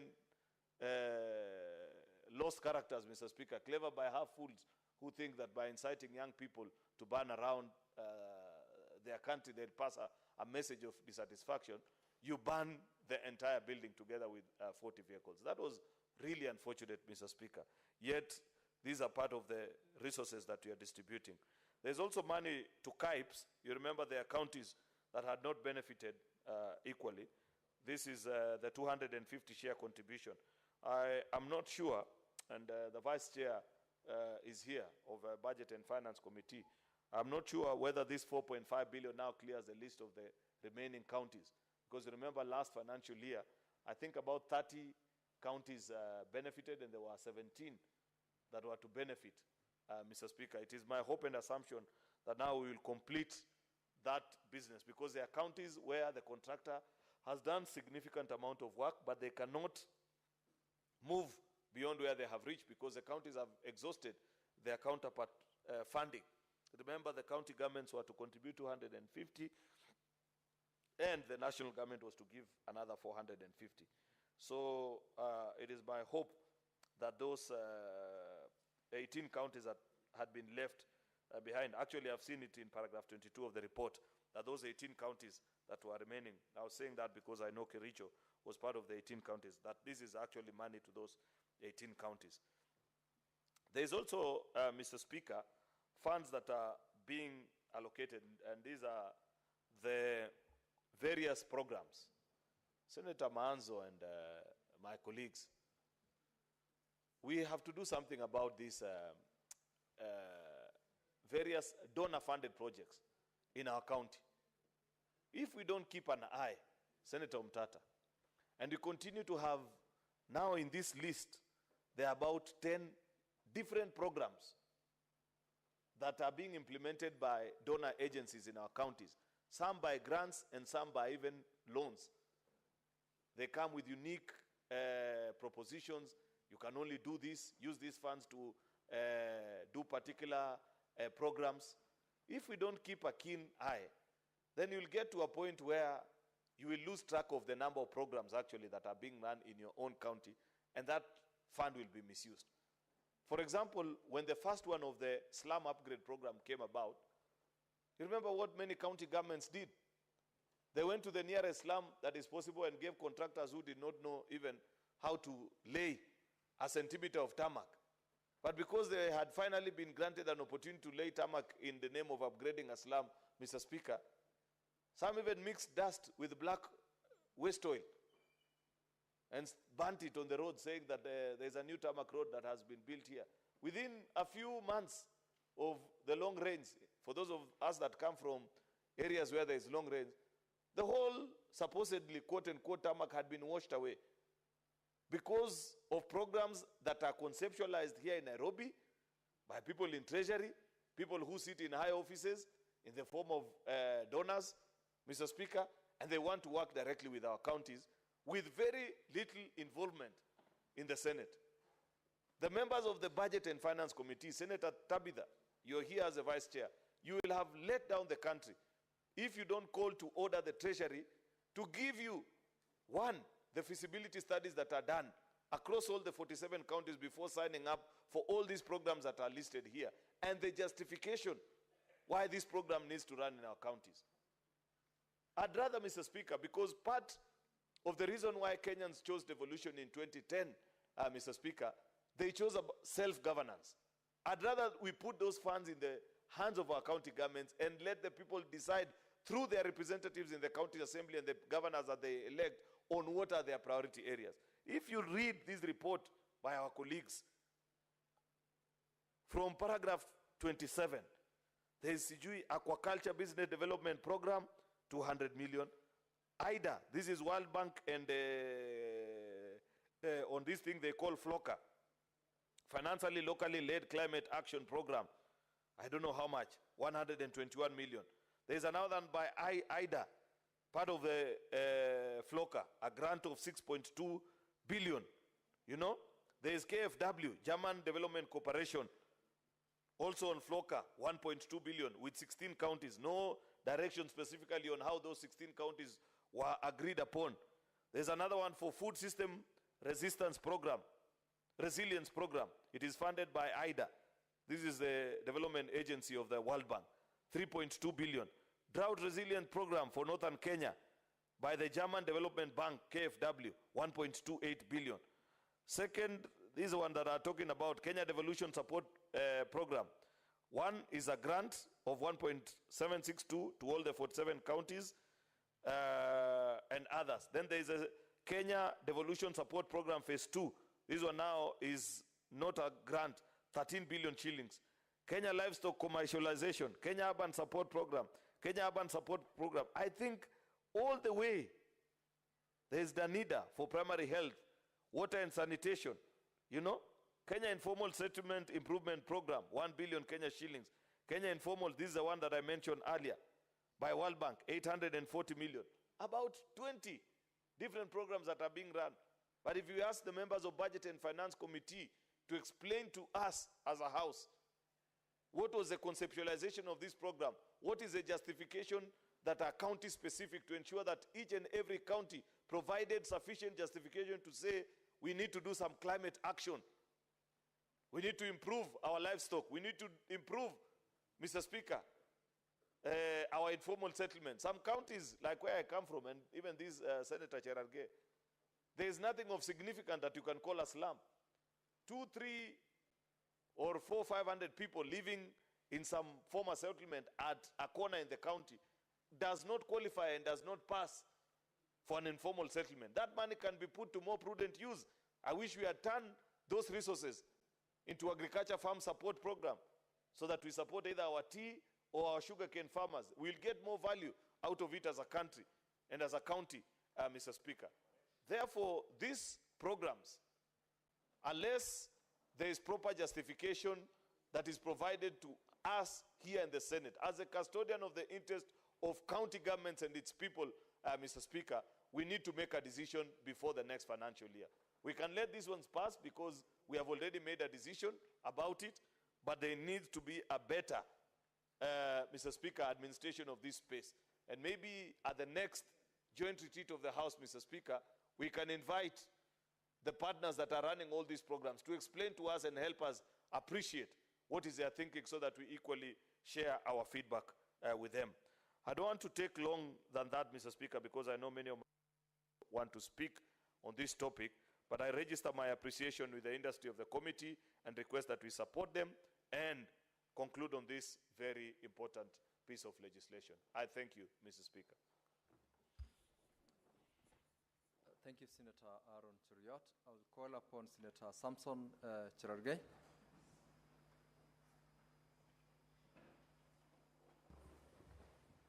Thank you, Mr. Speaker, sir, for this opportunity. I think we have spoken to most of these bills, especially in the process of from division of revenue. So, Speaker, I think one of the critical roles of the Senate is what we are doing today. Under Article 96, the role of the Senate is to protect devolution. And one way of protecting devolution, Mr. Speaker, sir, is allocating sufficient resources. Because the role of the Senate, for the benefit of your guests at the gallery, is one, is to protect devolution, to do representation, to do oversight, and of course, budget-making process, which they are privileged to watch from the gallery, Mr. Speaker, sir. And on this, the county government's additional allocation number 2, Bill of 2025, Mr. Speaker, emanates from Article 202 of the Constitution of Kenya 2010, where these additional funds can be conditional or unconditional, Mr. Speaker. Mr. Speaker, unlike Article 210, where it talks about at least 15% of total latest audited national revenue. And Mr. Speaker, I want to appeal to the National Assembly to fast-track the auditing of the latest revenue so that we are getting, Mr. Speaker, I want to insist and I want to repeat up to time, Mr. Speaker, that it doesn't make sense that the national budget is 4.2 trillion, yet we are allocating 415 billion only to counties. And you are aware, Mr. Speaker, counties are choking on their own weight of what we call wage bill. I think the highest county was Kisii, with almost 56-58%, Mr. Speaker, that goes only to the wage bill. Nandi is a foregone story, where your friend is spending over 4 billion Kenyan shillings in terms of wage bill, yet the allocation comes to around 8 billion, Mr. Speaker. That is why the people of Nandi now cannot access markets. The roads are totally impassable. I saw a number of local artists which you are familiar with. Some of them were slipping and falling down during the Jantex homecoming in Cherondo. Mr. Speaker, and a number of them like DJ Kaptula, Raburia, Koima, among others, bore the brand. And you know we are blessed just like Bomet with a lot of rains, Mr. Speaker. And there are so many stall projects, Mr. Speaker, in Nandi, for example, Kapsengere Health Center, Kobujoy Health Center, Mr. Speaker, which is a stone throw away from the governor's home. We have one in Chepterwai, which has stalled Nyai Ward, Mr. Speaker, and a number of stall projects, Mr. Speaker, even in Nandi Hills, a stadium, which whenever it rains, Mr. Speaker, the Nandi Hills Stadium normally is flooded with water because that stadium has never been fixed by the county government. Mr. Speaker, I did receive a report from Controller Budget, and all the money that was allocated to county government of Nandi had been dispersed by 30th June 2025, Mr. Speaker. So, Mr. Speaker, the point I'm making is that we need to see value for money. It cannot be, Mr. Speaker, that we are using so much energy at the floor of the House. Yet, a lot of resources are not going to the intended purposes, Mr. Speaker. We are seeing the people of Nandi cannot access roads from all the way from Sangalo, the 6 sub-counties, Mr. Speaker. There is still a big challenge that most of the roads remain impassable at the moment. Not only national roads, but also county or what we call feeder roads, Mr. Speaker, where the standard of doing road in Nandi is there is only grading. They don't do maraming, Mr. Speaker. They don't do drainage. They don't do culverting, Mr. Speaker. And I know for the region where we experience a lot of rains, Mr. Speaker, that is affecting us. Because now when we have milk, we have tea, we have cane to deliver to the market, we can't deliver because roads remain impassable. And you remember Bomet and Nandi, we have cess that should be used to fix some of these roads, especially in Nandi sub-county, Aldai sub-county, Mr. Speaker, Aldai sub-county. Virtually the entire of Nandi is planting tea. So that continues. And this money, Mr. Speaker, before I go to the substratum of my contribution, this money is not sadaka. It's not tithe and offering to governors to use them to show the largesse of power, Mr. Speaker.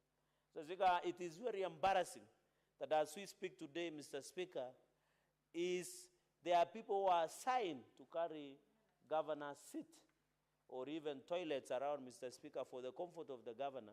Yet, most of people do not access drugs, for example, in Kapsabet County Referral Hospital, or a number of dispensaries and county, even Mosoria sub-county, Mr. Speaker. Yet there is money for governors to move around, carrying their seats. I don't know whether when governors sit, that seat that belongs to the governor, I don't know whether sitting position will change, or does it have a massage, those seats that governors carry. And my governor is fond of carrying such seats around. I don't know whether it has a massage machine that massages somebody when they sit. So, Speaker, they carry toilets, VIP toilets around. I don't know. Yet you are carrying those things where even Wananchi or even a local ECD, like in Timobo, Mr. Speaker, do not have a functional ECD, or Kapkeringan, Mr. Speaker, somewhere in sub-county. So this money is not meant to make governors look good. This money is to give county governments to perform, including county assemblies, Mr. Speaker. So the point I'm trying to make, Mr. Speaker, as the headlight, is the issue also we want to challenge, Mr. Speaker. I saw a report today in one of the media stations, and I'm happy, Senator, and I'm happy to see my chair of public accounts.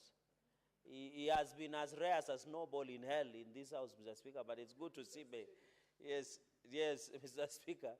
And even he looks radiant. Mr. Speaker, I'm happy one of the notorious litigants and the presidential candidate, Senator Okiya Omtata, is in the house. And I want to inform him that there is a report that has shown that Kenyans are losing confidence with EACC in the fight against corruption in this country. Because, Mr. Speaker, as we talk today, and I said, and I don't fear to contradict myself, Mr. Speaker, in the last session, when EACC appeared, then they had only done a conviction of 20,000 shillings. We see largesse, Mr. Speaker, when you go to upmarket estates. So, Speaker, when you go to upmarket estates in this city, you find most of the buildings, modern homes that are being built within the renowned estates in this country, Mr. Speaker, comes from people connected to county governments, including allegedly governors, Mr. Speaker. In fact, some governors no longer stay in their home counties. They perambulate and calavent within the city, Mr. Speaker. Yet there are people, there are governors who are running, Mr. Speaker, their counties through remote control, Mr. Speaker. And I want to inform my chair of PAC, he knows those governors. I don't know whether he is exempted, Mr. Speaker. They remote control, Mr. Speaker. And these governors predominantly, Mr. Speaker, most of them come from northern part of this country, especially northeastern. Most of the governors from northern Kenya, Mr. Speaker, are remote controlling their counties from here. You remember the incident of Garissa, Mr. Speaker, when there was a breakout of fire in Masjid Market, Mr. Speaker, that almost spread to Garissa County Referral Hospital. The people who were controlling the firefighting machines don't know even how to operate, Mr. Speaker. Yet we are sending billions and billions of shillings, Mr. Speaker. Even my governor, Mr. Speaker, in the financial year of 2024-2025, he had the audacity of using a higher services of 42 million, Mr. Speaker. Yet the children of Nandi are yet to receive bursaries, Mr. Speaker. Yet it is very paradox and insult that we tax Kenyans, Mr. Speaker, but they don't see that value in the service provision. We saw what happened in Twenwek Hospital, Mr. Speaker. It is a very sad story that my governor, and this is an audit general report of 2024-2025, used 42 million whipping to do higher services. Yet in 2013, Mr. Speaker, the county government of Nandi purchased motor vehicles to be used in official functions, Mr. Speaker. And most of those vehicles that belong to Nandi County government, Mr. Speaker, are only missing a battery, service, tires. But the governor uses, if this is not abuse of government resources, then what is an abuse, Mr. Speaker? When you are using 42 million to do Kaya services, Mr. Speaker. Yet the roads remain impassable, Mr. Speaker. So we want to appeal to the Ethics and Anti-Corruption Commission to come out, Mr. Speaker, 4 billion, which is almost 40% to 50% of the money we allocate, Mr. Speaker, that goes to Nandi. 4 billion Kenya shillings is consumed through wage bill. Mr. Speaker, and you are aware, I'm happy you are a man who is always alive in the current affairs. You remember EACC did an impromptu rat matters, Mr. Speaker, abracadabra, and visited Kapsabet County headquarters, took away computers, took away payroll records. Mr. Speaker, up to today, they have never even arrested a rat. Even a rat, Mr. Speaker, they have never arrested. Yet you are telling us they are serious in fighting against corruption. Yet you can tell who are the ghost workers. It is easy to trace that from Nandi County CRF account, the money went to the payroll. These are the fake, Mr. Speaker, including the people who are close to the governor with close blood consanguinity, Mr. Speaker. Yet no one has been arrested up to date, Mr. Speaker. We want to see action. And that is why my challenge to EACC today, know that Kenyans have lost trust in your fight against corruption in this country, Mr. Speaker. I met a colleagues from National Assembly, and I know colleagues are aware of the issue of national government, the constitutional amendment to entrench CDF, Mr. Speaker. And I want to say we are not, personally, I'm not interested with Senate Oversight Fund. I want the capacity and ability and functionality of the Senate be broadened, including veto of bills, Mr. Speaker. And they were telling us, no, you know, CDF is working more effectively than county government funds because you have allowed governors to misuse funds, Mr. Speaker. And they say before you kill a dog, you must give it a bad name. And that is why, Mr. Speaker, we are having a challenge because we are now the issue, and I know my chair of PAC is in the House, including the vice chair of PIC. Mr. Speaker, the only time we see we appropriate this money is now. Then we come morticians. We come at the tail end. There is a weak link in terms of accountability of these resources. And that is why I come where MCAs must, because they are the ones who will go in Bomet County Assembly, led by Speaker Cosmas Korir, will appropriate, Mr. Speaker, MCAs in Migori, MCAs in Homa Bay, MCAs in Busia. I don't know whether the presidential candidate still goes to Busia because the last time he went there, he came home. He came back to Nairobi under the rain of stones. And I don't know, Mr. Speaker, you know, I think in this country, Mr. Speaker, we need to, when you declare your interest to run for presidency, your security detail should be enhanced because that is what happens in the Western world, Mr. Speaker. So those MCAs, Mr. Speaker, they must sit down and appropriate because the moment Vice Chair of PIC and Chair of Roads and Transport, this gentleman, Senator Kishero, must be very powerful in this session because he's the Vice Chair of PIC and he's also the Chair of Roads and Transport. He's doing a good job, Mr. Speaker. The only time PIC will come and see is when they are doing morticians.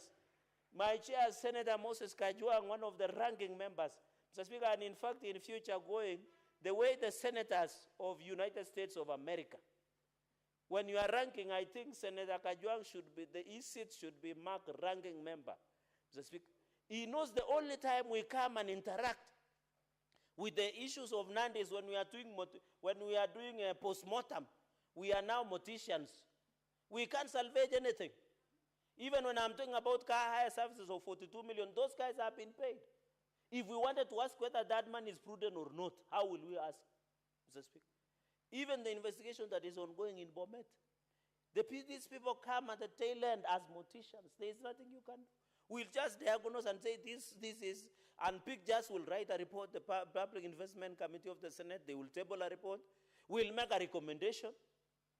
EACC will look at our recommendation as if it is a love letter recommendation.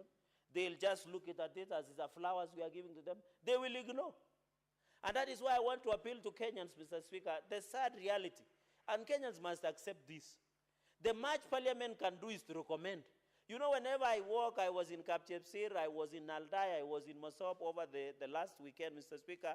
You meet one and they are telling you, Senator, the money has been lost, we don't see roads. But the only thing we can do is only to recommend. Unless Kenyans will go to the Constitution and amend and give powers, Senate to arrest and prosecute and detain.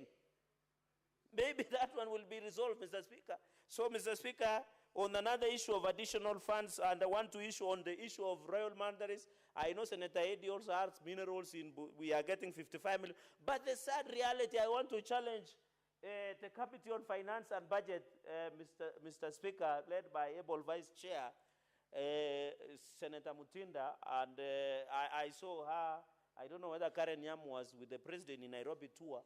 That yes, both of you were with the president, and it is good you are standing with him. I know the absence of Nairobi Senator, you are feeling it comfortably. Mr. Speaker, it cannot be that up to now, 15 billion Kenya shillings of mineral royalties has not been released to Migori or Nandi. I think you need to tell Mbadi, one of the experts that was given, to pay this 15 billion. Because your people, Eddie, and my people are suffering because of not receiving. Yesterday, we were discussing on issue of equalization funds. 46.5 billion is yet to be released. Mr. Speaker, are we serious? Then we want services to be provided, Mr. Speaker. Therefore, even in Chemeli, Chemase, we have Kerebe gold mine, Mr. Speaker. We need to see value in even Cap's house, Mr. Speaker. We need to see value. Mr. Speaker, on the issue of intern doctors, that one has been resolved. I am happy. And CHV community health promoters, it must be seen, Mr. Speaker. On the issue of flogger, I wanted to make a final comment, Mr. Speaker, because in the interest of time. Mr. Speaker, in conclusion, I want to appeal because Nandi is going to get 480.8 million through additional funds, Mr. Speaker. Nandi is going, but I want to agree with the majority leader. World Bank is now a conduit of corruption. Mr. Speaker, when the first Kenya Urban Support Program and Kenya Devolution Program came to now, I wrote so many letters to World Bank to demand accountability and projects being done in Nandi. They never responded. They imagine I was sending them compliments, Mr. Speaker. I want to challenge Finance and Budget and PAC to call this World Bank another donor. They must be accountable. They are busy lecturing us about democracy, accountability. Yet when you today write about Kenya Urban Support Program or Kenya Devolution Program about Migori County Government, Eddie, try right today. World Bank will never even acknowledge your receipt of your letter. They will never tell you what is happening in Bomet. And they have specific contractors. That is why my people, Mosoria Township, were demonstrating, Mr. Speaker. We have tried to engage World Bank, Mr. Speaker. Why are World Bank operating in secrecy? Like they are night runners, Mr. Speaker. Or they are processing witchcraft and sorcery, Mr. Speaker. World Bank and other donors who give us grants and loans, Senator Eddie, Senator Kajwang, Senator Mutinda, they must appear before Senate and tell us what they are doing in Nairobi. Why do they want to operate above the law? And this money is not a funeral money or muchango. It is money that we must pay back. Mr. Speaker, I want to request you, after you leave here, you are one of the senior lawyers in this country. Try and write to World Bank and request them and even other donors what is happening in Bomet. They will never respond because they are now conduit of corruption. And that is why I agree with Donald Trump when he disbanded USAID. Because they cannot, they don't want to account to anybody. They want to live in upcoming. Mr. Speaker, can you believe they even do what we call training and sensitization? 20% of the money, they are taking it to Fochai and Mandazi as they are training community patrons, Mr. Speaker. We must be told. I want to challenge Finance and Budget Committee and Public Accounts to come out strongly on this matter. With those many remarks, Mr. Speaker, I support and I thank you. Senator Eddie Okech.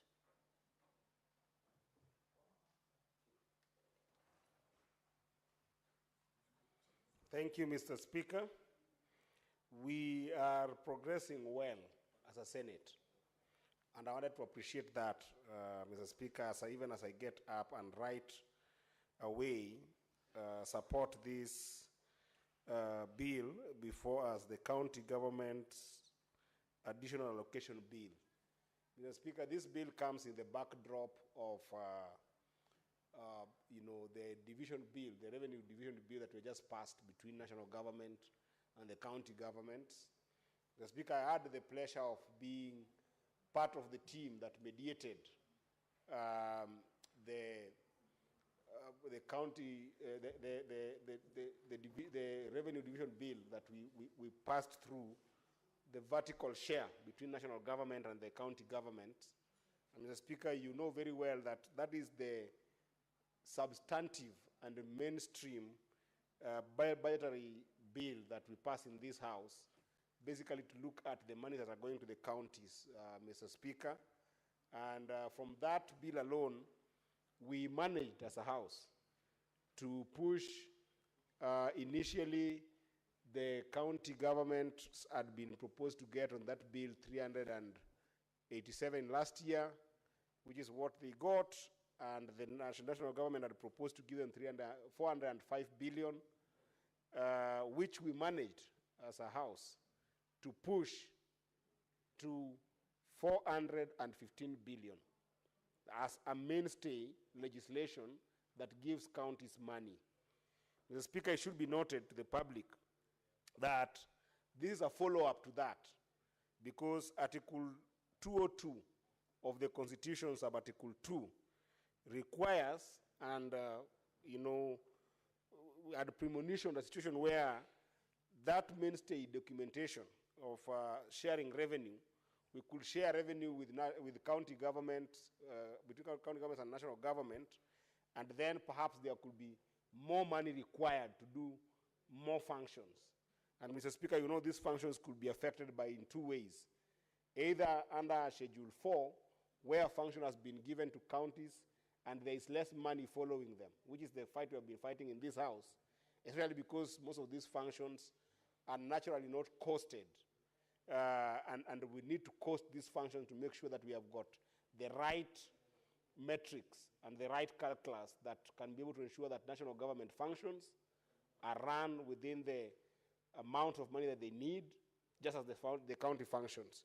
But Mr. Speaker, you also know that under that article, the visioning was that under Article 187 of the Constitution, there could also be a possibility that county government might get additional responsibilities by the national government to be able to undertake those functions that national government is supposed to do. So for instance, Mr. Speaker, you remember at the beginning of our term, the president made some pronouncements around the issue of building industrial park as something that could stimulate the economy by having a number of industrial parks across the country. In fact, to be specific, 47 of them, that each county should have an industrial park. Now, an industrial park is not something that is explicitly a function of county government, but it is something that the national government, through its agenda, was thinking of introducing, and therefore came up with this idea that counties can contribute, national government can contribute. That's a pseudo allocation of function, basically to county government. Because what ended up happening is that Article 187, therefore, is evoked by that presidential pronouncement that then brings counties to do something like that. And therefore, Mr. Speaker, you end up having those functions going back to counties, Mr. Speaker, and then money must then follow it. So this bill is a bill that then would allow the national government to add additional resources to counties in areas such as those. And Mr. Speaker, there are many that we have seen in the passing of legislations that then gives the burden of concurrence between national government and the county governments. We know that when we were in Turkana the last time we went for what we call Senate Mashinani, we passed a bill in both houses of parliament, and of course specifically to Senate. We passed a bill on what we call community health promoters. And that act of parliament ended up creating section, column B in the second schedule of that particular act that required that county governments should have a 50% share with the national government so that national government will contribute to the stipend of community health care promoters, and then county governments will contribute 50%. Again, this is an area that then necessitated the idea of being able to have an additional allocation, Mr. Speaker. If you remember also, we had the conditional allocation for the construction of county headquarters, which again, this is a function that the national government had committed to. And by last year, Mr. Speaker, we had committed to about 18 counties. My own county of Migori, Mr. Speaker, received already above 111 million, which we fought for in the last 2 financial years to make sure that we could be able to get. I talked about CAIPS, the County Aggregation and Industrial Parks. That was a program that was set forth by column D of the second schedule of this particular bill, Mr. Speaker. Now that said, Mr. Speaker, we know very well that apart from the dictates of Article 202, Sub-Article 2, that requires that the national government can be able to put some additional resources on its own budget, Mr. Speaker, we also do have allocations, which I would call additional funds allocated from, proceeds of loans and grants that come from other countries, Mr. Speaker. Among them, what Senator Chege has talked about, which include International Fund of Agriculture and of Rural Development that, is an agriculture business development program supported by those proceeds from loans and grants from our international partners and donors, and even sometimes multilateral agencies. We have those that sometimes come from World Bank. We have got those that look like FLOCA, the Climate Institute support programs that we have, and all those kind of finances that we get from our international partners, Mr. Speaker, they also form a bulk of the monies that we are putting on in this bill, and they're very important. But also, Mr. Speaker, we have got unconditional grants, which are also part of additional grants that we are passing in this bill, and mainly there are 2, Mr. Speaker. One of them is the proceeds that come from court fines that emanate from contravention of county government legislations, such that when county governments, set forth the national government to collect these fines on their behalf, it only goes without saying that those proceeds must then be channeled back to those counties, Mr. Speaker. And again, this is almost an agency arrangement that we always have in a routine manner, to the extent that that routine allows for those monies to be plowed back to those specific counties that have got this arrangement with national government. To the extent, again, that some counties might not actually have that arrangement with the county government, or might actually not have courts that, have got those fines within their precedence. And in some cases also, Mr. Speaker, the legislations might be lacking in those counties that might not be featured in column A of this particular bill. And lastly, Mr. Speaker, the unconditional allocations that goes to beneficiary counties with regards to mineral royalties. And again, this is an arrangement that is well stipulated under Section 183 of the Mining Act, read together with the regulations that were established and are very well articulated in column B of this first schedule here, Mr. Speaker. And again, those royalties, Mr. Speaker, we know that there is 3 categories. There is those that are supposed to remain in the community. There is 20%, which is what is in this bill, that's supposed to go to the county government. And then there is 70% that's supposed to go to the national government, Mr. Speaker.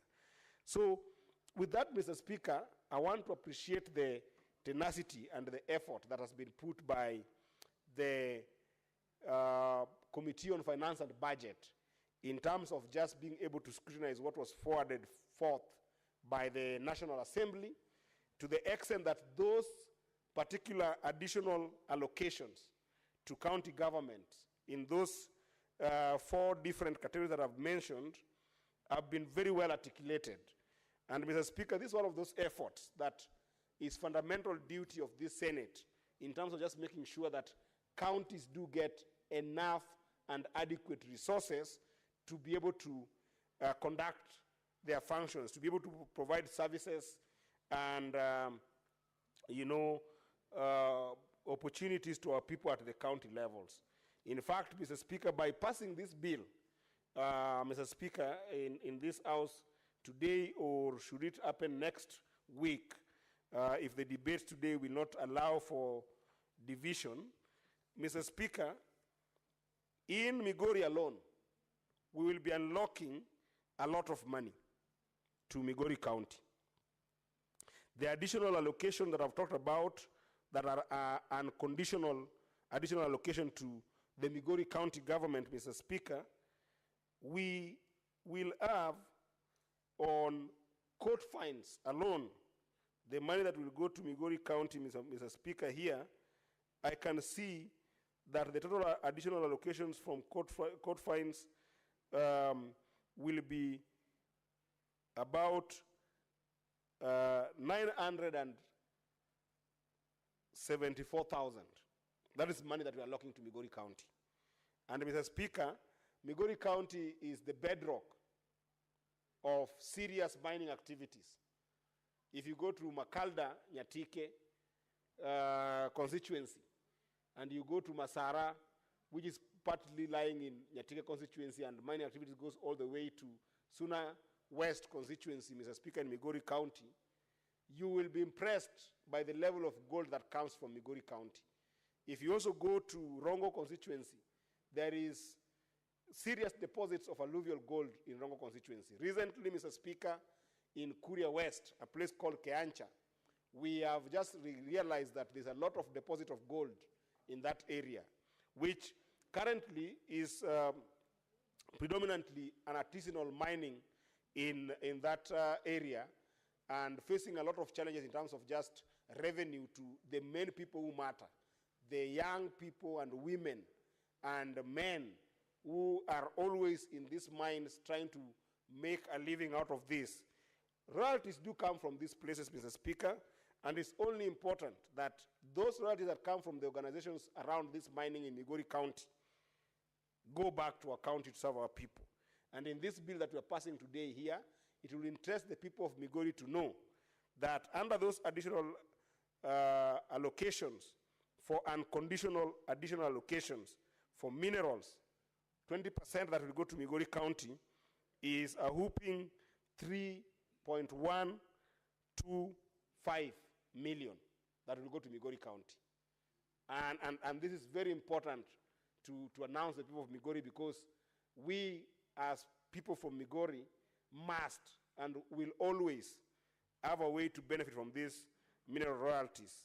So that, Mr. Speaker, the total amount that we are sending in terms of unconditional allocation, addition to what we had given Migori County in the main vertical share revenue of about 9 billion, is another 3.6 million on unconditional additional allocations that constitute court fines and constitute mineral royalties alone.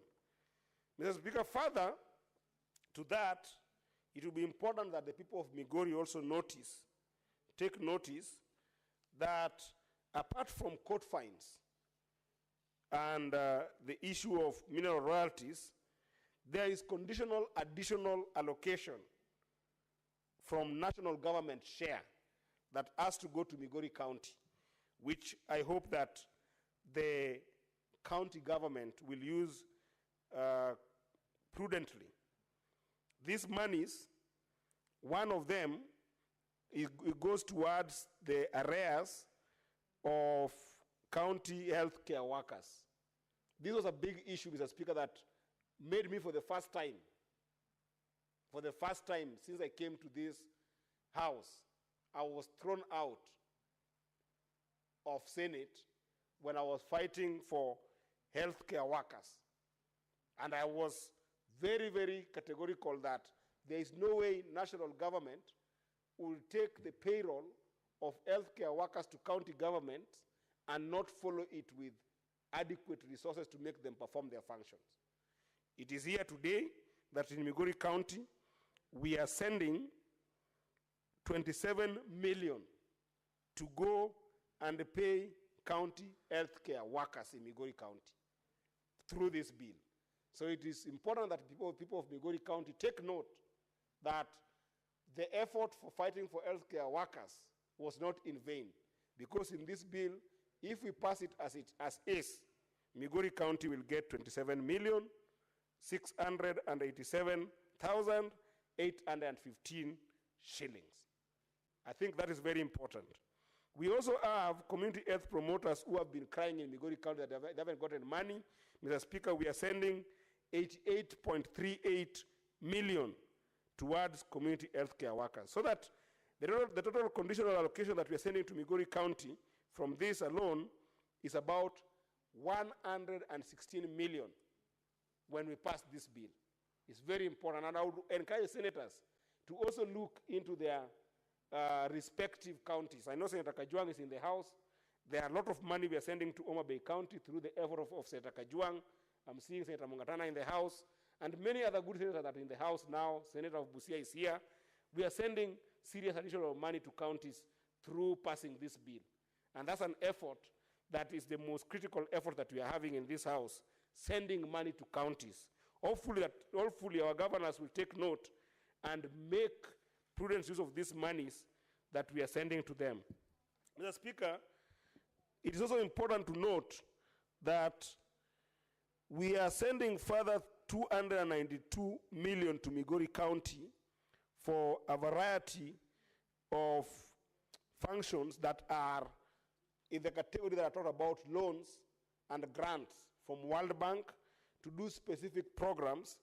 For instance, there is a program here that we are sending money for Migori called the Aquaculture Business Development Project. Migori County falls under Blue Economy, which was a place that the president, the former Prime Minister Raila Amolo Odinga, and the Minister for Blue Economy spent time just before Madaraka Day, Mr. Speaker, trying to pump money in that economy, that blue economy. Now, Mr. Speaker, we as senators in this bill will be sending to Migori County 12 million to go and support that blue economy and agriculture. There is also the Kenya Development Support Program. This one is mostly for urban initiatives. We are sending there 37 million to Migori County. And Mr. Speaker, we also have here the National Agricultural Value Chain Development Project. This is a very important one to me, Mr. Speaker, because where we are going to take a swath of young people to be able to get opportunities for development is by building cottage industries within the agric space. And in Migori alone, we are sending to the county government of Migori 231 million to start building those value chains, to start building those cottage industries, to start enabling proper value chain industry in the agricultural center in Migori County, Mr. Speaker. Mr. Speaker, primary health care has been one area that has been really affected by a number of issues, including medicine, that is a problem. Panadol is a problem sometimes to get in our hospitals. Aspirin. Medicine has been a very big problem. We are sending to Migori 10 million, so that a total of 292 million is going to Migori County.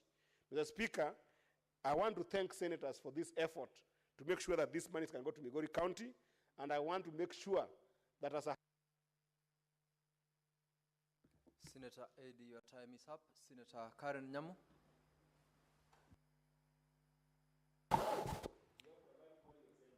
Thank you. Thank you, Mr. Speaker. I rise to support the County Government Additional Allocation Bill 2025, which seeks to operationalize the transfer of additional resources to counties in line with our allocation of funds bill and our devolved structures. Mr. Speaker, Nairobi bears a unique urban burden. It is a seat of power. We house national institutions, we house foreign missions, and also a huge population, which what we receive is still not proportional to the demands, Mr. Speaker. And I will not tire, and I will not stop saying, as long as I am in this house, that Nairobi needs ring-fenced funds to deal with our sanitation, our drainage, our water, roads, Mr. Speaker, our infrastructure, because of the uniqueness of our city, whereby we have extreme poverty and we have extreme wealth on the other hand. We need special funds to deal with our informal settlements pressure that we have. Mr. Speaker, our health facilities are under immense pressure. Pumwani Hospital, Mbagathi, Mama Lucy, they're under immense pressure. And we know these hospitals don't serve only Nairobians. They serve millions of residents from other counties. I'm sure we know a relative or two who comes occasionally or periodically to Nairobi just to come and use our facilities from other counties, Mr. Speaker. I want to address the issue of delayed funds, these funds in previous cycles. We need to address the issue of timely disbursements, because counties cannot plan themselves on unpredictable cash flow, Mr. Speaker. Otherwise, this is a good piece of legislation, and if well implemented, it's going to strengthen our counties, and let us continue to guard the spirit of Article 174 of our Constitution that deals with these issues. Thank you, Mr. Speaker. Now, honorable members, there seem to be no more senators who are keen on contributing to this motion. Senator Kajwang, you're not on.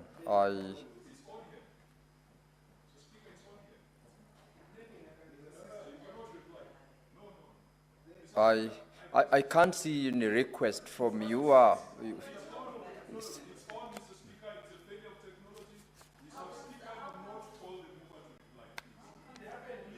Very well, Senator Tabitha Mutinda, resume your seat.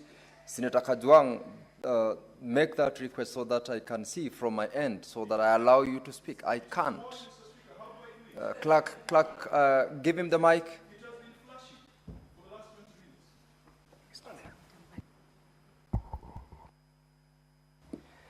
You can use the next mic, or you can come to the dispatch, Senator Kajwang. This one is working now. Okay, proceed to run your contribution.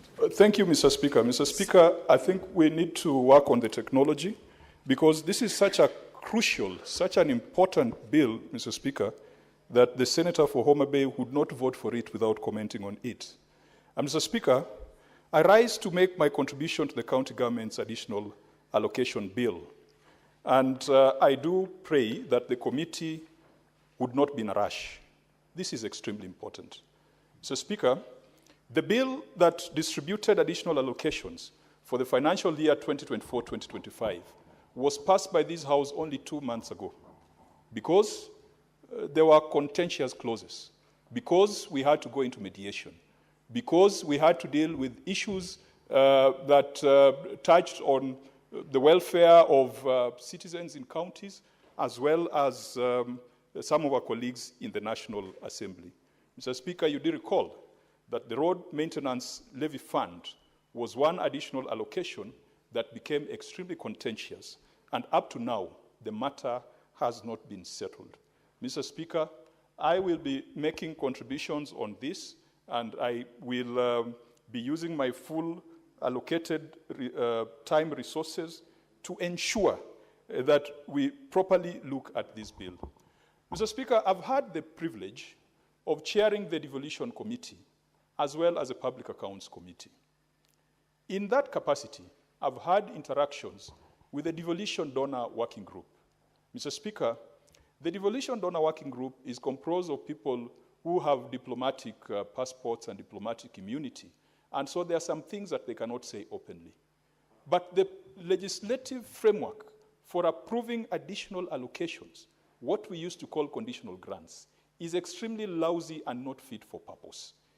If the additional allocations for the last financial year, the approvals came about 2 or 3 months to the end of the financial year, are we being fair to Kenyans who are going to be charged because some of these are loans where interest is being paid?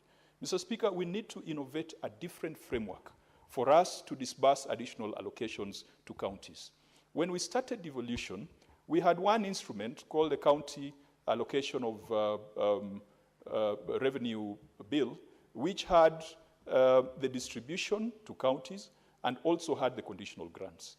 The courts pronounced themselves that the Constitution and the PFM required a separate instrument for that purpose. Mr. Speaker, whereas we put in specific timelines, and through the efforts and litigation and jurisprudence that has developed over the years, and through the efforts of my friend sitting to my left, the Senator for Busia, we tied the division of revenue to the appropriations. And Mr. Speaker, this House must take note that in this financial year, the appropriations bill was signed into law before we approved the division of revenue. The division of revenue was approved by this House on the last day of the financial year, but the appropriations bill had been approved in the prior week. Contrary to the directives of the court, contrary to litigation that was instituted by Senator Omtata. But whereas we made the division of revenue on the critical path of appropriations, we did not put the conditional or additional allocations to be part of that critical path. And as such, once the division of revenue has been passed, and once the allocation of revenue has been passed and the disbursement schedule, then Parliament takes leisure in the passage of additional allocations, as the drama that we saw in the prior financial year, where we were haggling on where to position the road maintenance levy fund. As a result, Mr. Speaker, counties ended up losing even proceeds to mineral royalties. The initial draft of that bill at RMLF, it had a column on mineral royalties. The version that we passed 2 months ago, counties like Kwale, counties like Taita Taveta, that were going to benefit from that additional allocation, which is unconditional. It is not conditional, it is defined here as an unconditional allocation. That one disappeared. So, as Parliament, we have enough experience of this matter, and Senate should drive the conversation with the Devolution Donor Working Group on how to make this process better. Mr. Speaker, I am happy to report that next week, the Committee of the Public Accounts has invited the Cabinet Secretary for the National Treasury alongside members of the Devolution Donor Working Group. We are coming in from the accountability perspective. Again, oversight of conditional grants has been extremely loose. This is because some of these grants, they are conditional. They are national government allocation to county governments to do specific purposes. Now, then comes the confusion on who is